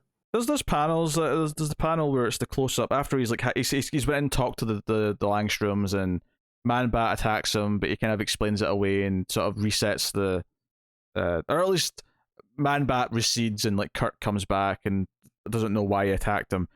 When he comes out and talks to his henchmen, who are deaf, for the record, all his henchmen are deaf because of what happened in issue 1. There's a close up panel of his face where it's just him smiling, and he does look quite sinister on that panel. Yeah, so there are examples of it working, but there's definitely times where it just feels a little bit too it's just a bit too, I don't know. I don't want to just say cartoony again, but like, I guess kid friendly. I get where you're coming from. A bit too light. Yeah. Batman beats up some thugs to demand to know, where all this is happening, and Man-Bat himself actually snaps Francine out of it and sort of makes her realize where they actually are, and basically makes this pact with her. It's this really interesting thing where she's not talking to her husband, she's talking to Man-Bat, and Man-Bat's saying, "Look, I'm like Kirk would hate it if I left you behind or didn't like get you out of this mess, so I'm going to get you out of this mess." But I did kind of like the weird like third person element to it, where it's not Kirk she's talking to, this is Man-Bat she's talking to. Yeah, there's a point where she's like, "Can I speak to him? Like, say goodbye?" I think, and he's like, "No, he wouldn't have the courage to say goodbye." Yeah, so it's just interesting her talking to Man-Bat as if Man-Bat's like a mutual friend between her and her husband. Yeah, it's an interesting dynamic, which that's kind of where the book mostly excels at. So sure enough, Batman comes down to get in the fight. Man-Bat's getting in the fight as well with some action sequences. One of the henchmen whose hearing's gone threatens to destroy the cure, because I mean we didn't even mention in the course of this issue that Man-Bat, Kirk is dying. Like that's something that's been brought up in the previous issues, and there is a potential cure. This henchman's going to destroy it, but Batman batarangs the case out of his hand. It seems like it's going to be okay. However, during all this chaos, some of Scarecrow's newer, more potent toxin and subliminal messages get to Batman. So Batman's got red eyes, and the idea being is that this doesn't really change who you are, but it makes you give in to your worst instincts and goes like you turn up to 100 on them basically. So Batman goes full militant, you're a monster, you're a criminal, I have to take you down no matter what kind of attitude. So he looks proper monstrous coming towards Man-Bat. And then Man-Bat takes the only thing he can. Yeah, he takes the serum. And did we know this was based on Venom before now? Or no, is this a reveal? I don't think so. Yeah, I think this was a reveal where he pulls it, and turns out the thing that's going to save him is Venom. So the final panel of this book, what the issue is calling King Man-Bat, it's basically Venomized Man-Bat. So he looks like Man-Bat Huge. Hulk. I love the lettering here, because Batman goes, "Oh, you think that scares me?" And he goes, "It should," and then it completely breaks free of the bubbles, and the text is just huge. For the final line, "The night no longer belongs to you." Yeah, loved that stuff. It's a solid miniseries. It's one of these things where it's almost a disservice to it that it's going up against really good books right now. So it's coming off being kind of the lower tier book out of everything, but it's just. I think this will make a great trade. That hey, you want a Man-Bat story? Here you go. Yeah, for sure. I think this has been really solid. I mean, it was kind of the one thing I was least looking forward to reading this week, because that's just where it is in the hierarchy in a lot of ways. But it's it's good. Yeah, this is the thing. It goes back to the quality over quantity. Yeah, I mean, I'm still going to give it an 8.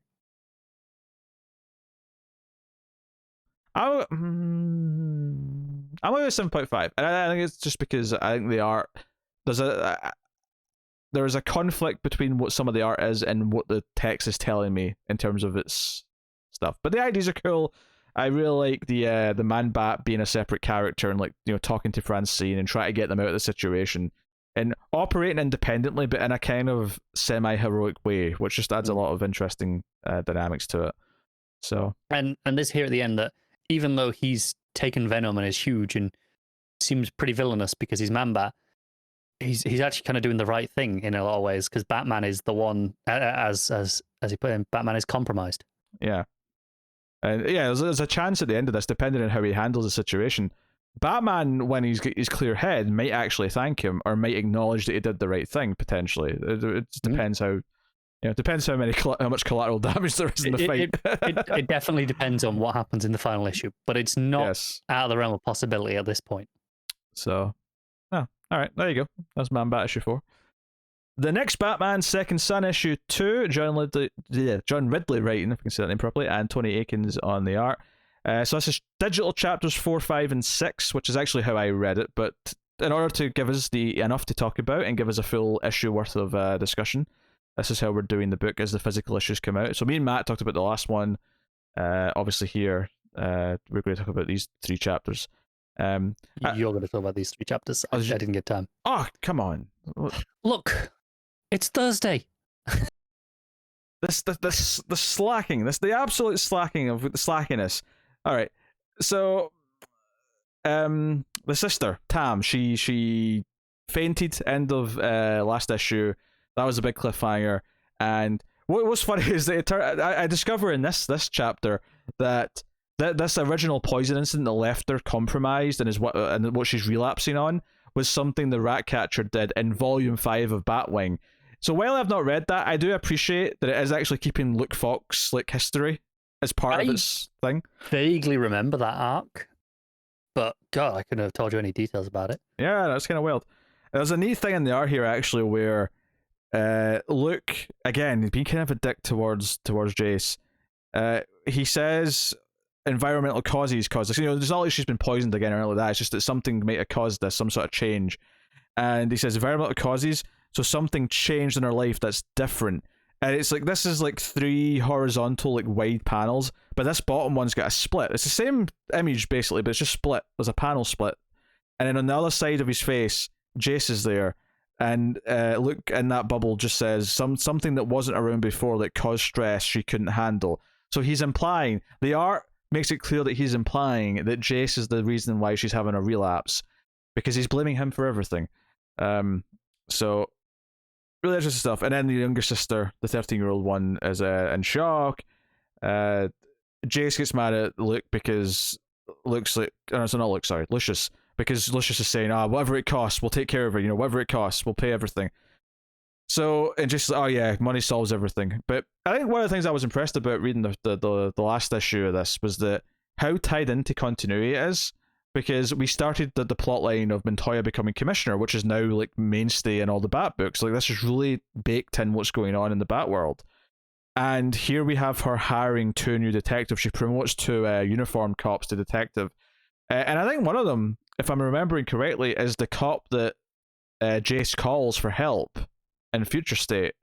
I think this is one of them. Was that Chubbs, I want to say, was the name?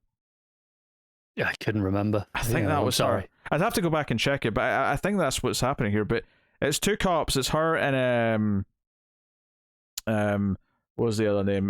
Whitaker.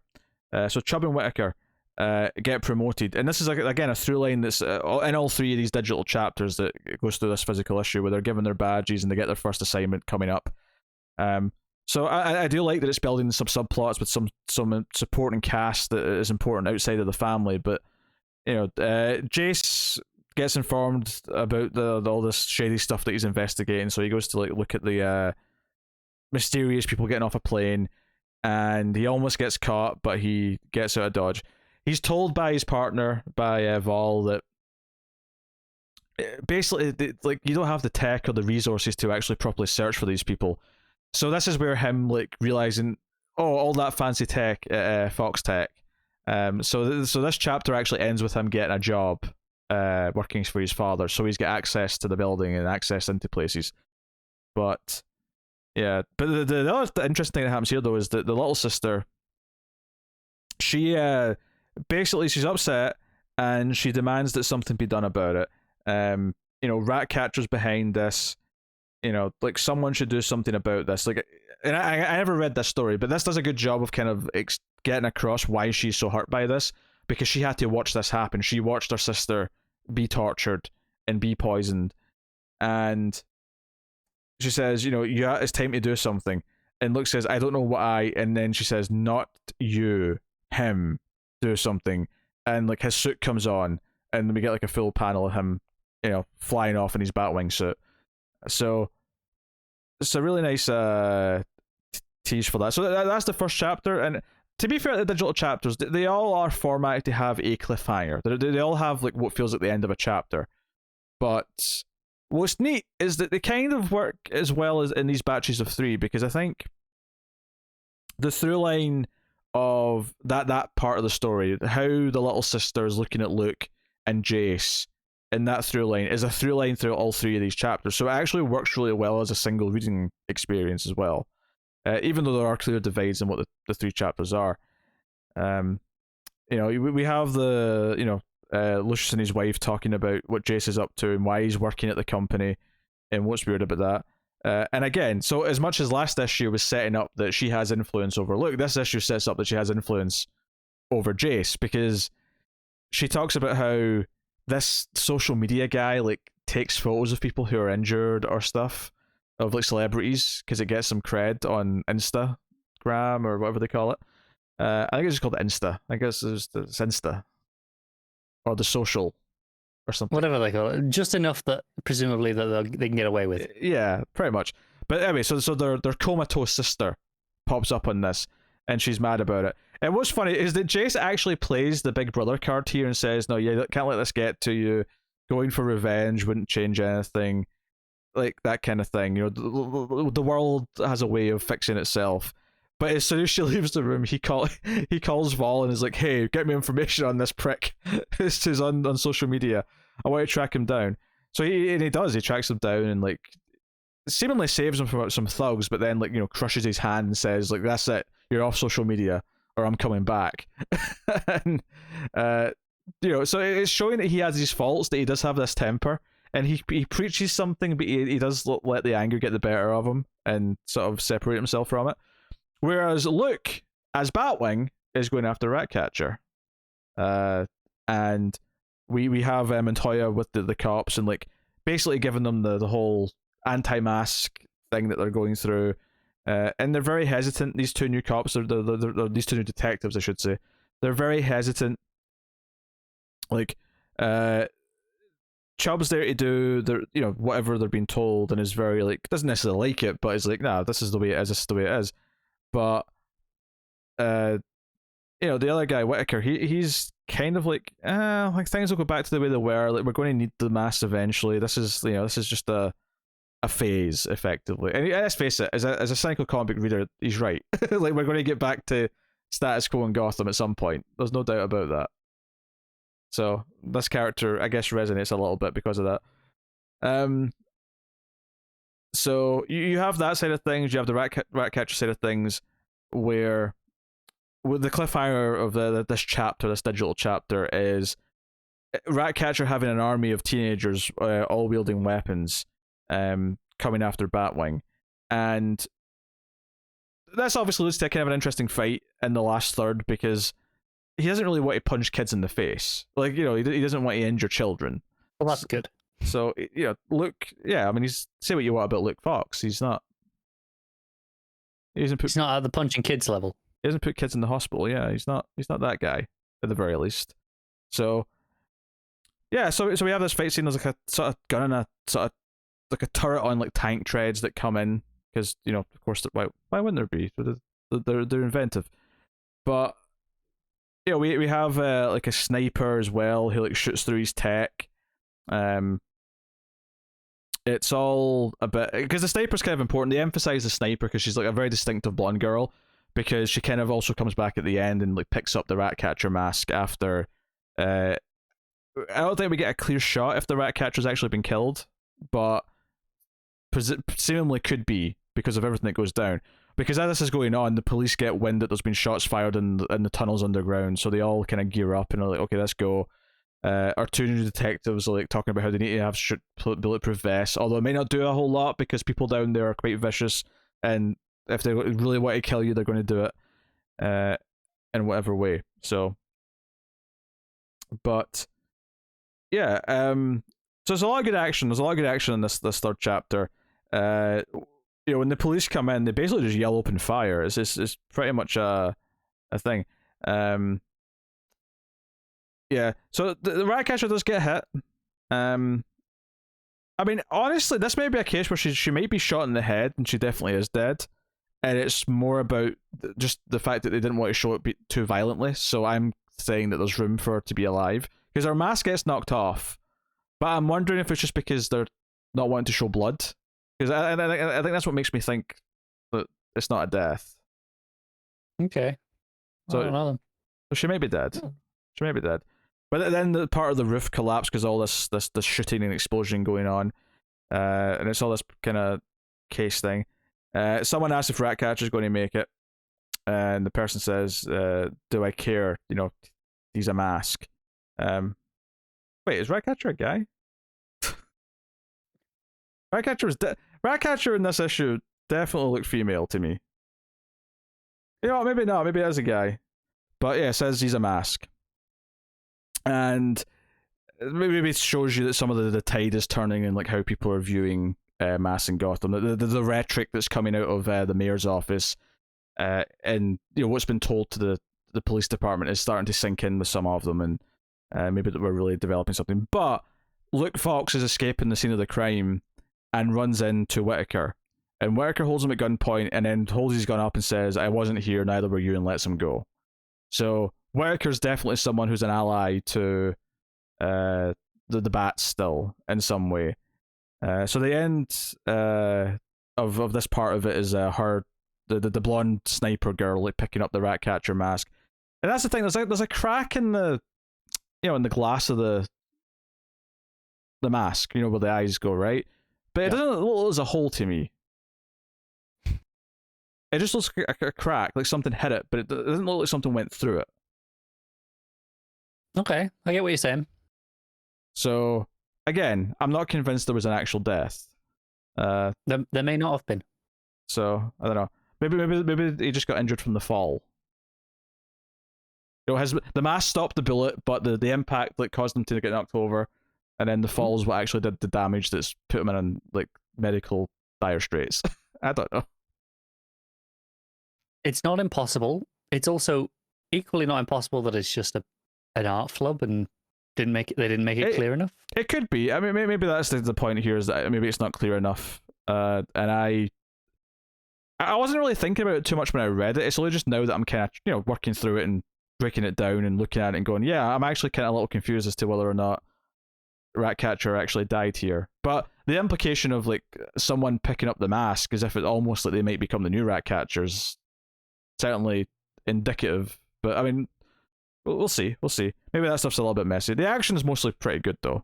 I kind of liked that all the beats that were set up, because if you remember, so to break this out of the 3 digital chapters, the first one in this issue ended with, you have to do something, Luke, as Batwing. So he goes off to try and find things. And then the end of the second issue is the cliffhanger of like the fight really starting. And in the meantime, we've had the cops, these 2 new detectives being introduced. And in the third part of this chapter, all of these things converge. So it does actually really work well as a single issue, because there's these through lines that all converge in the last act of it, if you will. Do you think that was planned or just happy coincidence?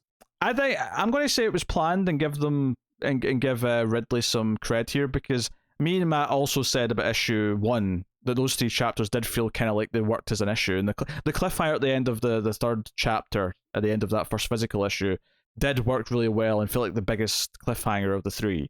So okay, I do think there's maybe, at least where possible, there is an attempt to make them feel like distinct. I'm not disputing that he has the ability to plan these things at all. It was more just do you think when they were writing it, they knew it would be, this is one issue and we're going to split into 3 neat chapters like this? Or maybe it was written as one issue and got restructured. They kind of had to move some pages around to kind of make it work as 3 separate things. I don't know. Yeah. So Luke comes back and has to tell his little sister that like he wasn't able to get anything from Ratcatcher.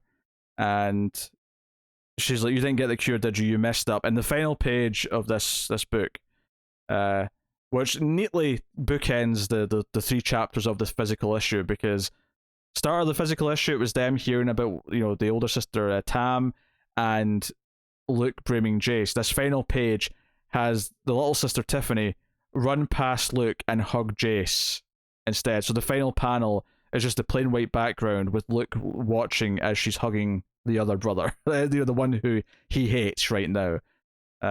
So line in the sand. Yeah, so it's a really solid trio of chapters. I think the overall way it's tied into continuity, and the way it's building up some of the more like the street level police side of things to go along with the main Bat books is really cool. And I think it's done a good job of developing these main characters. So I'm digging that. Like I say, I was a little unclear about the death or not death of Ratcatcher. The sentence is he going to make it would certainly imply that not dead yet at the very least, but agreed. It was a little conflicting in the moment. So other than the fact that I completely thought Ratcatcher was a lady, in my defense, and if anyone says that, but was Ratcatcher a lady before, I didn't think she or he was either. But this is the sort of thing where I'm not sure which version of Ratcatcher we're on. Like, for all I know, Ratcatcher's was replaced. It's a different person. Yeah. Well, because it was from Batwing run, so I thought, oh, maybe they introduced a new Ratcatcher in that book. I don't know. It's very possible, and that was a long time ago now. So why would you remember if you even read that? I didn't read that, and because it's not like Ratcatcher looks like traditional Ratcatcher. Yeah.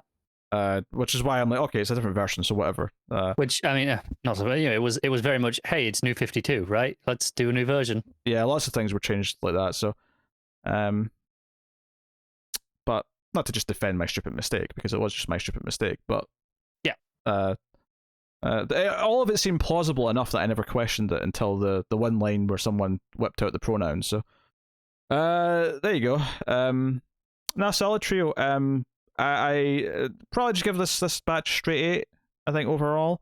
But I think it has been a nicely in continuity. Feels like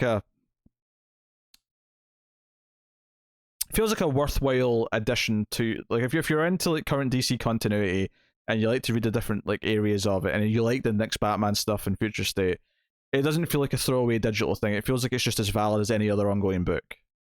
Just in this annoyingly different format. It's good to know, though. Yeah, because like I said, I'd still rather have just full-size comic pages, but whatever. So hey, there you go. Next Batman, Second Son issue 2. So next up, we got a couple of Patreon books.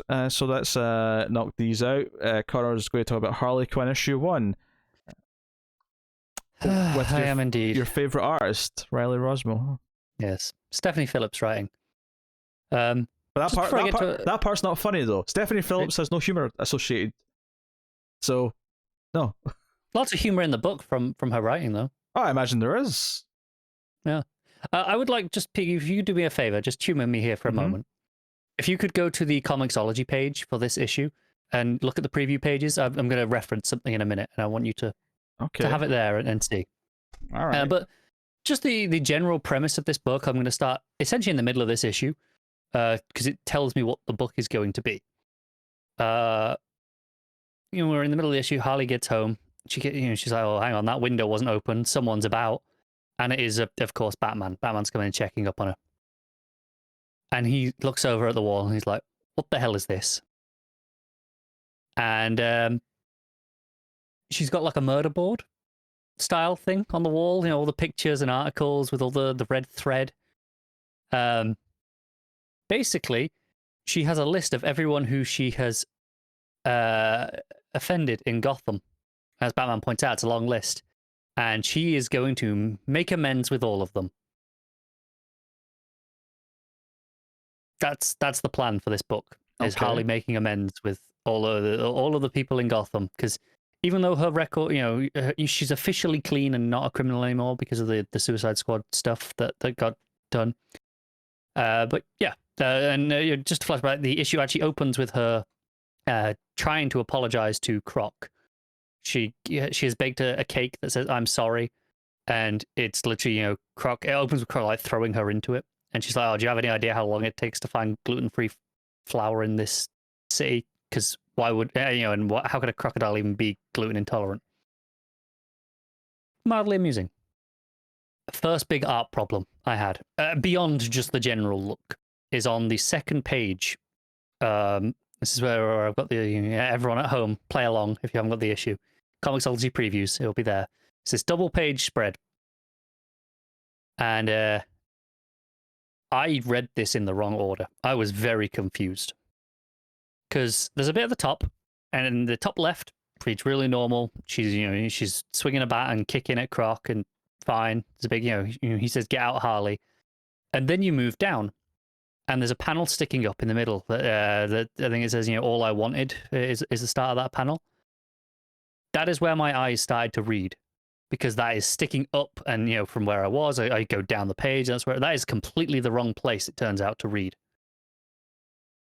Turns out you have to pretend the page is split quite linearly in two, and go from the very bottom left after the top half to the bottom left where it's Croc's face being hit by the baseball bat, and then move your way back across to left to right as normal,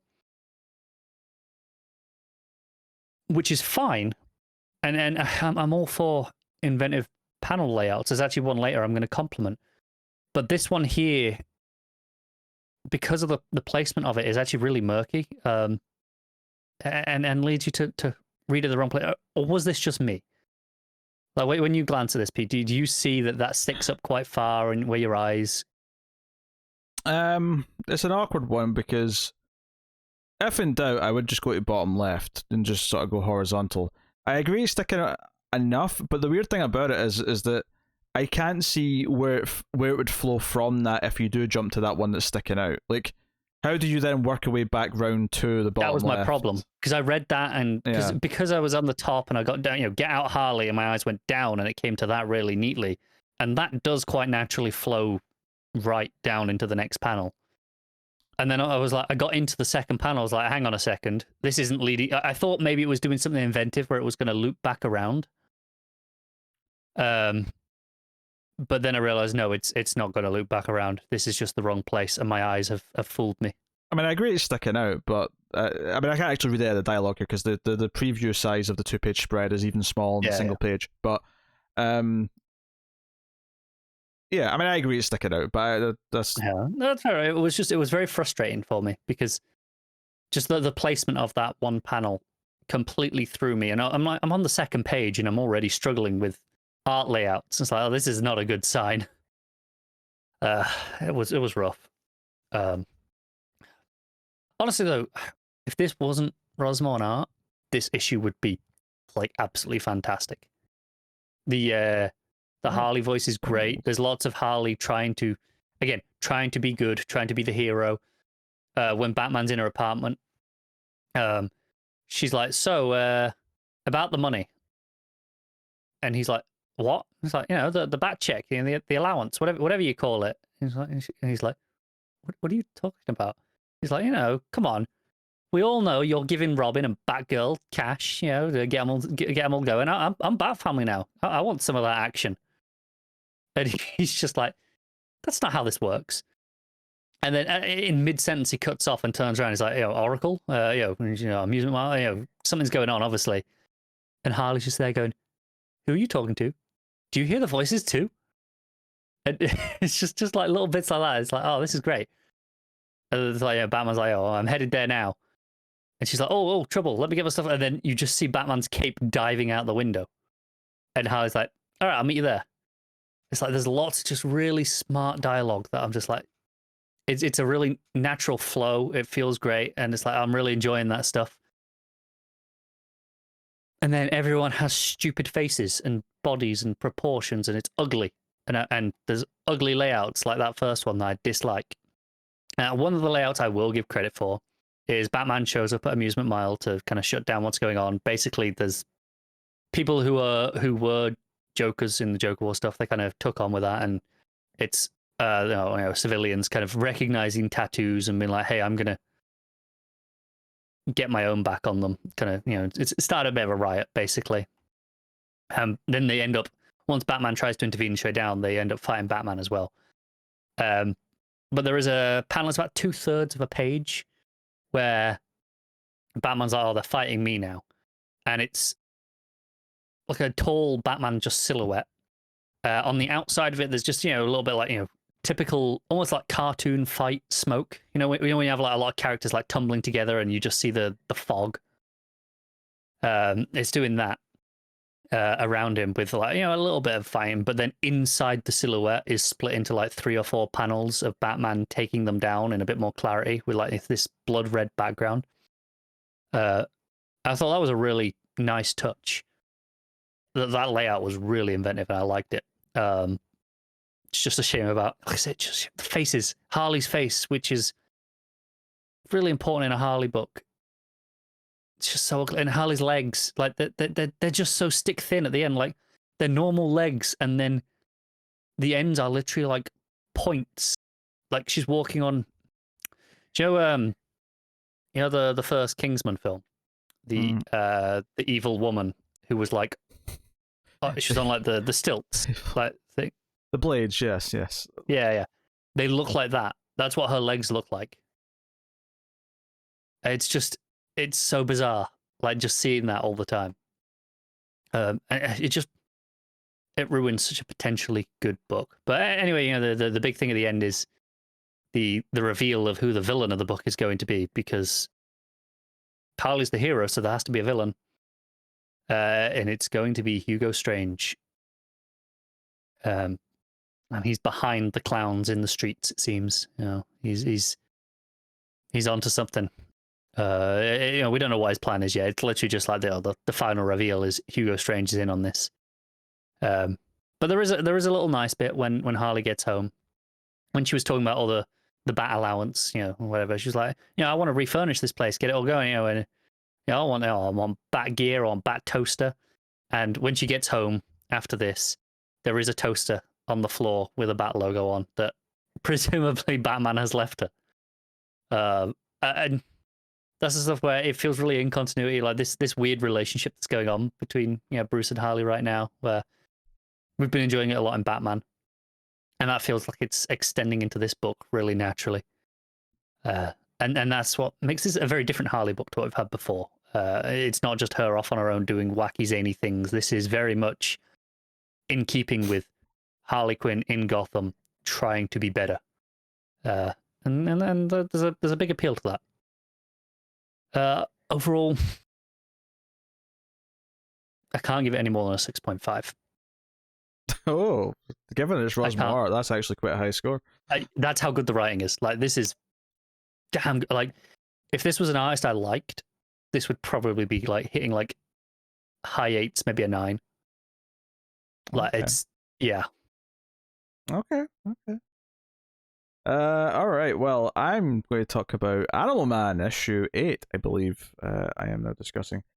So, funny thing about this issue. Well, actually, just a minor note. Last issue ended with it was like a blast of negative light as Animal Man was flying in the air. It was kind of this weird shock cliffhanger ending. Someone did actually clarify what this was. This is like DC continuity stuff. This was the meta bomb thing from Invasion, was it? Invasion, yeah. Yeah, around this time. So it's not really explained in this, so I'm glad someone told me that. Okay. He does mention his powers are acting up and they're kind of not working right now in this issue, so that is clearly this is going to be a thing. But I've not actually read Invasion, but I'm assuming that the fix that gives everyone their powers back happens in that book. Is that correct? I'm assuming so. It's been a while. I think so. Yeah. Yeah. So I think it's just good to know that. So for a few issues, he's going to have no powers, and then I'm assuming he'll have them back again at some point. Yeah, I don't think it'll be too long then, because Invasion was only like 3 issues. Yeah, so 3 issues at most, I would expect. But so there's a prologue here. It's like a close up of a computer screen. Someone's typing a quote, right? And it's sort of so you see most of the quote at first was at the start, but then it's sort of you see to the end of typing who the quote's by at the end. So it's an Einstein quote. It says, "I cannot believe that God plays dice with the cosmos."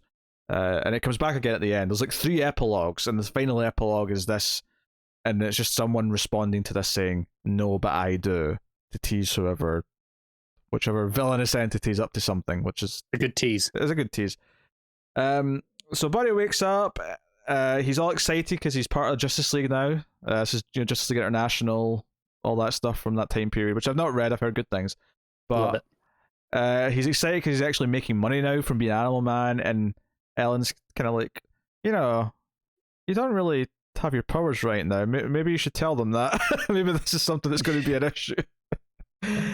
And this issue ends up in a conflict with Mirror Master, who shows up in the mirror when he goes to wash his face or brush his teeth, and he shows up looking like Animal Man at first and comes out the mirror, and so begins the chaotic issue of just funny mirror action, is what I'm going to call it. So I had this weird moment in this issue where I sort of had a thought to myself. I went, that Scottish dialogue for Mirror Master is better than it usually is. And I went, oh, that's why. Because it's Grant Morrison. Yep. Grant Morrison is very Scottish. Yeah, for those who don't know, he's Scottish. In fact, so Scottish, there's a couple of Scottish slang things in this that I don't even get because it's just before my time. Because he's also older than I am. Just for the road before we go any further, I've been informed in the last week or so, Grant Morrison came out as non-binary not that long ago. So they, not he. Fair enough. So, as you know what, I've known him. See, I just did it there. I've known them for so long that it's going to take a little bit of getting used to that. But, fair. So, but yeah, Grant Morrison, Scottish, and some of the stuff that is said in here, even I am like, oh, this is before my time. I don't even know what that slang means. But I mean, you get it from context, but like, it's one of the funny things where I can imagine like some of the listeners being like, "Oh, I'll ask Peter what this phrase means," and I'm like, I don't know.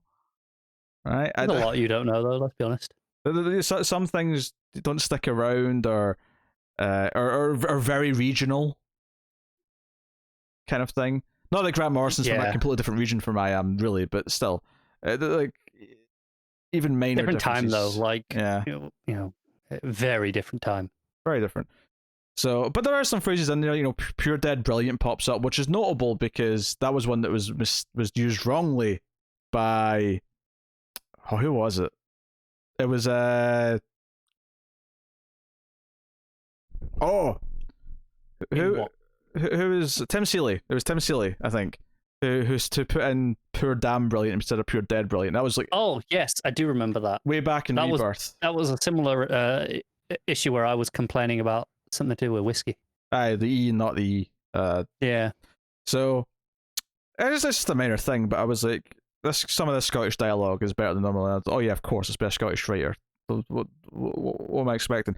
But it did occur to me then that I thought, I don't think I've actually read a Scottish writer writing Scottish Mirror Master before. This is kind of unique. I'm so used to the Scottish characters being written by Americans or whoever, whoever's writing them. Mark Millar, no, never write. He might have done, I don't know. I don't know. I don't know if it came up in his Flash run or anything. I have no idea. I never read his Flash run, so I couldn't. He may have done, but yeah, fair enough. So there's a lot of Buddy like falling down the stairs in his underwear, and Mirror Master just taunting him and doing whatever. So he blasts him a little bit. There's a lot of Buddy. So some fun art here, where when he dives into his bedroom again, he's literally his knee up so high that it's kind of like, it's almost like he's jumping over a hurdle, and he's sort of jumping in to get his costume, and he puts on his Animal Man outfit because of course that's what he's going to put on, despite the fact that he has no powers. And he punches Mirror Master, and Mirror Master just shatters. He was a reflection the whole time. But then he keeps sort of popping in and out of the mirrors. There's a whole part. Now, reading slang's annoying. I don't like reading slang, even Scottish slang. I think it's stupid when people write in slang. I remember in high school there was a phase where like people wanted to like make their own blogs and websites, but they'd type it entirely in like shorthand, like text speak, and it was awful. I hated it. So I would hate it for that. I see the appeal for doing it in characters to kind of give them different voices. Oh no, I get that, and I'm not saying it's overdone here. But reading it backwards, because at one point they jump into a mirror universe and the text is all backwards, like, I really had to think about it. I'm like, Grant, what are you doing, you bastard? Like, this is hard. This is hard. Like, even though I know some of the slang, it's hard to like, have my brain jump to that when I'm reading something backwards. So, but Ellen comes home, and the joke here actually with Buddy without his powers is that Ellen ends up actually doing a better job in a lot of ways. And there's some fun stuff in the art where like Mirror Master's upside down for portions and all the rest of it. But Ellen comes in and just kicks him in the nads, as you do. And it gets a little dark because Mirror Master is so much pain. He calls her a vicious wee slag and backhands her across the face. And I think it's important to hear that she gets a chance to get her own comeback here because she like kicks him down the stairs almost Sparta style. And then Buddy comes over and says, "Did you hit my wife?" And then like throws him out of the house.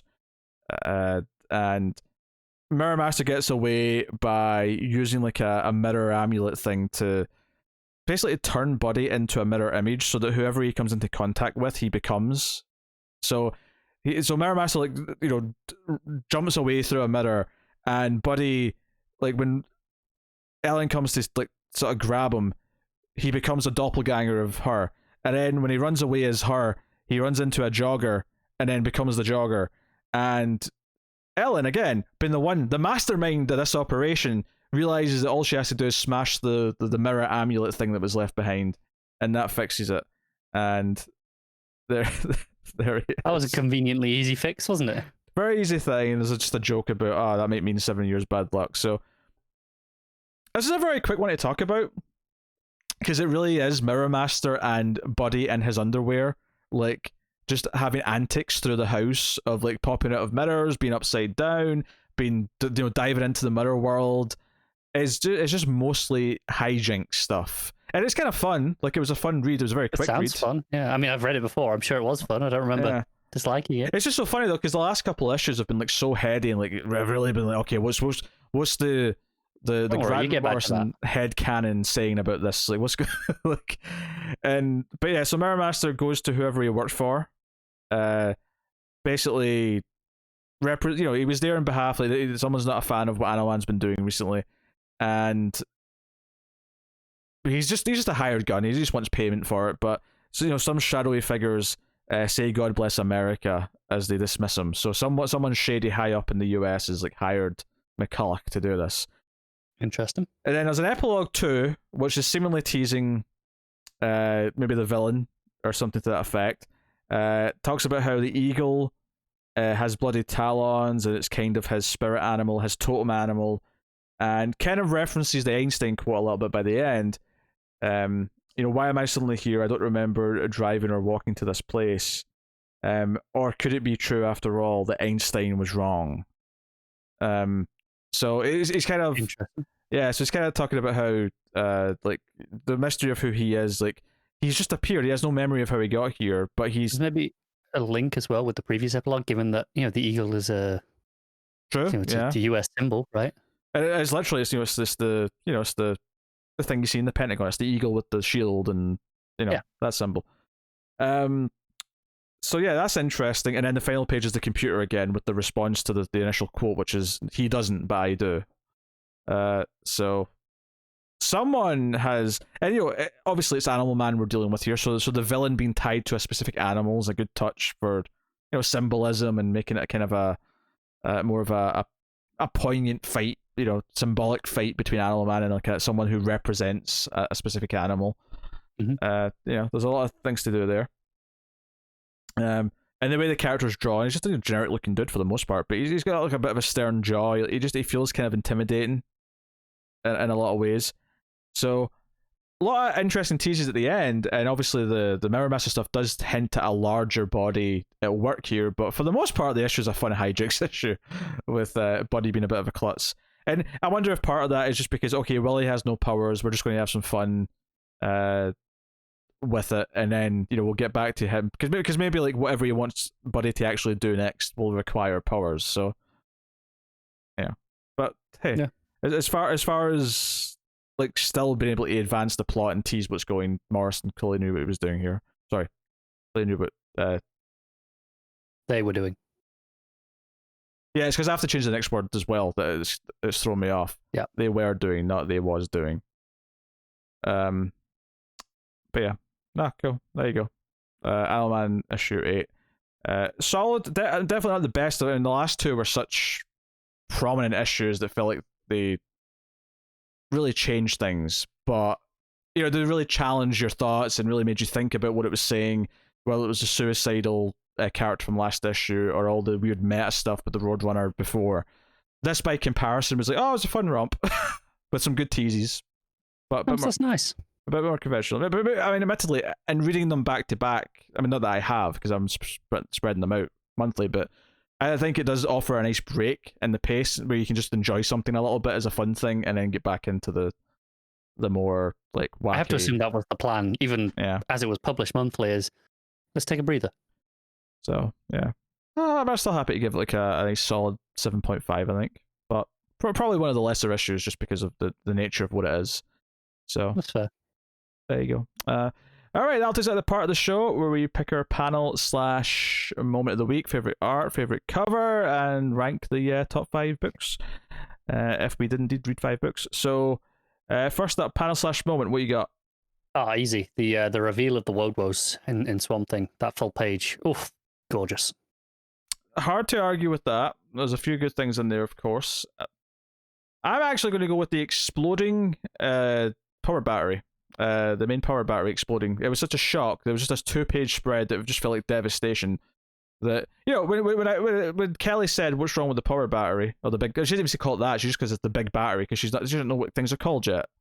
And you turn the page. I was expecting maybe there'll be like a weird color distortion or something like that. A mystery for them to solve or whatever. I wasn't expecting. Oh no, it's gone, and it's like a nuclear bomb going off. I did not expect that. So I'll give that as a kind of shock of the week territory. Cover of the week. Having a quick look while you were talking about Harley, I think I have to go with one of the Batman covers here. It's the variant by Carla Cohn. It is Miracle Molly in an ultra sort of realistic painted style, which almost looks like it could be the cover for Cyberpunk 2077. That's I don't think I like it. No, it's a little bit uncanny valley for me. There's just something. Oh, that's what I like about it though. It's like she's staring into my soul. I get it. It's something that only works for me. Yeah, that's my pick. I know. Just for the record, Matt's picking the Swamp Thing cover. He told me to say this, even though he's not read the issue yet. He's like, "That's my cover." He's very adamant about it. What are you picking? You mean the one with 2 ivies on the front? I'm shocked. I know. Who could have guessed it? Yeah. I haven't done it well, so I'm going to pick a Matina cover. The variant for Batman's Second Son. It's a really nice variant. Yeah, just nice. Can't argue. So art of the week though, what are you giving to? Swamp Thing. Yeah, Swamp Thing. Yeah, I thought about Jiminez briefly. Yeah, Jiminez does a great job, but yeah, Swamp Thing. All right, rank your top 5. Swamp Thing, Man-Bat, Batman. There we go. All right, I'm going to go with. Swamp Thing's number 1. I'm going to put Green Lantern at number 2. Batman at 3. Next Batman at 4, and Man-Bat at 5. Aye. There you go. That's everything. I was just questioning if I had forgotten something. Did I forget? Yeah. I do plan on catching up on those other books, by the way. Okay. Well, we'll see. We'll see next month if Connor's there to talk about Green Lantern. Look, I can't make any promises, but it turned out I missed this week last month, essentially. So I had 2 issues of Swamp Thing to read. I had 2 issues of Man-Bat to read. On top, I read the first issue of Green Lantern all today as well. On top of everything I did talk about. So I had a lot. Oh well, I will tell you what's coming next week. From DC Comics, which is almost certainly just a Peter and Matt episode, bizarrely. So alternating hosts right now. Hopefully we'll have a trio episode soon, but at least we got the special out. May's a little bit weird schedule-wise, seemingly. Matt's got lots of things planned this month, and so we'll see. But hey, so next week we have Wonder Woman 772, so Matt will be going solo on that one. I ain't reading that. We have Superman 31, Joker issue 3 is out, Rorschach issue 8 is out. I'm glad Matt's here for that week, actually, so that's worked out. I think Rorschach really benefits from both of us being able to dive into it. Batman the Detective issue 2 is out. Taylor's next issue of that, so that's cool. Batman Urban Legends issue 3 is out. We have Future State Gotham issue 1, so that's an interesting new thing kicking off. Justice League Last Ride issue 1 is out. That's the Zdarsky I assumed was digital first, but I guess it's moved. It was originally. This was on one that changed, so and it's one thing to try and ignore it, but it's Zdarsky, so you don't want to read it. Yeah, I'm reading it, so it's happening. Challenge of the Super Sons issue 2 is out. American Vampire 1976 issue 8. The Dreaming Waking Hours issue 10. DC Festival of Heroes Asian Superhero Celebration issue 1, that big one shot. Which is out in a very frustrating week, because it's actually a much busier week than we've had recently, including Urban Legend, which is like a 60, 70, 80 page book. So I think me and Matt already spoke about it and said that we might go back and read it in a later week, because it may actually be, especially since I think we have to record early next week again.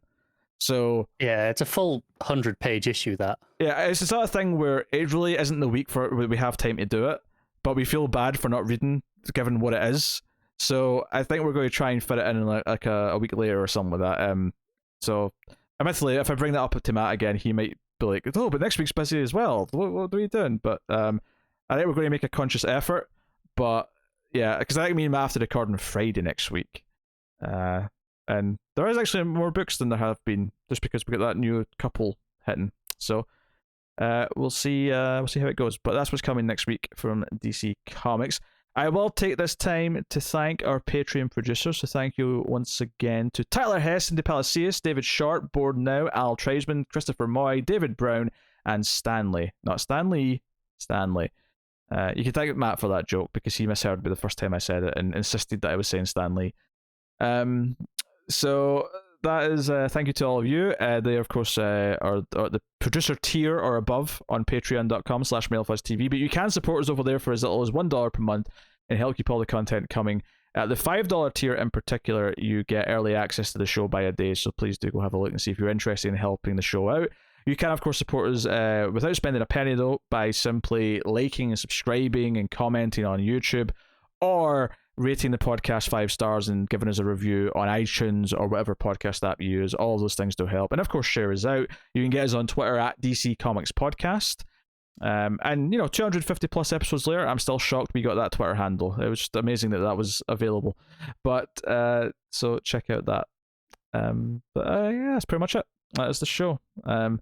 So I was hoping this one would be a bit shorter than this, but I am going to go play Resident Evil 8. So thank you very much for joining us. We will see you next time. Keep reading DC Comics, and remember to never get lost in the Speed Force.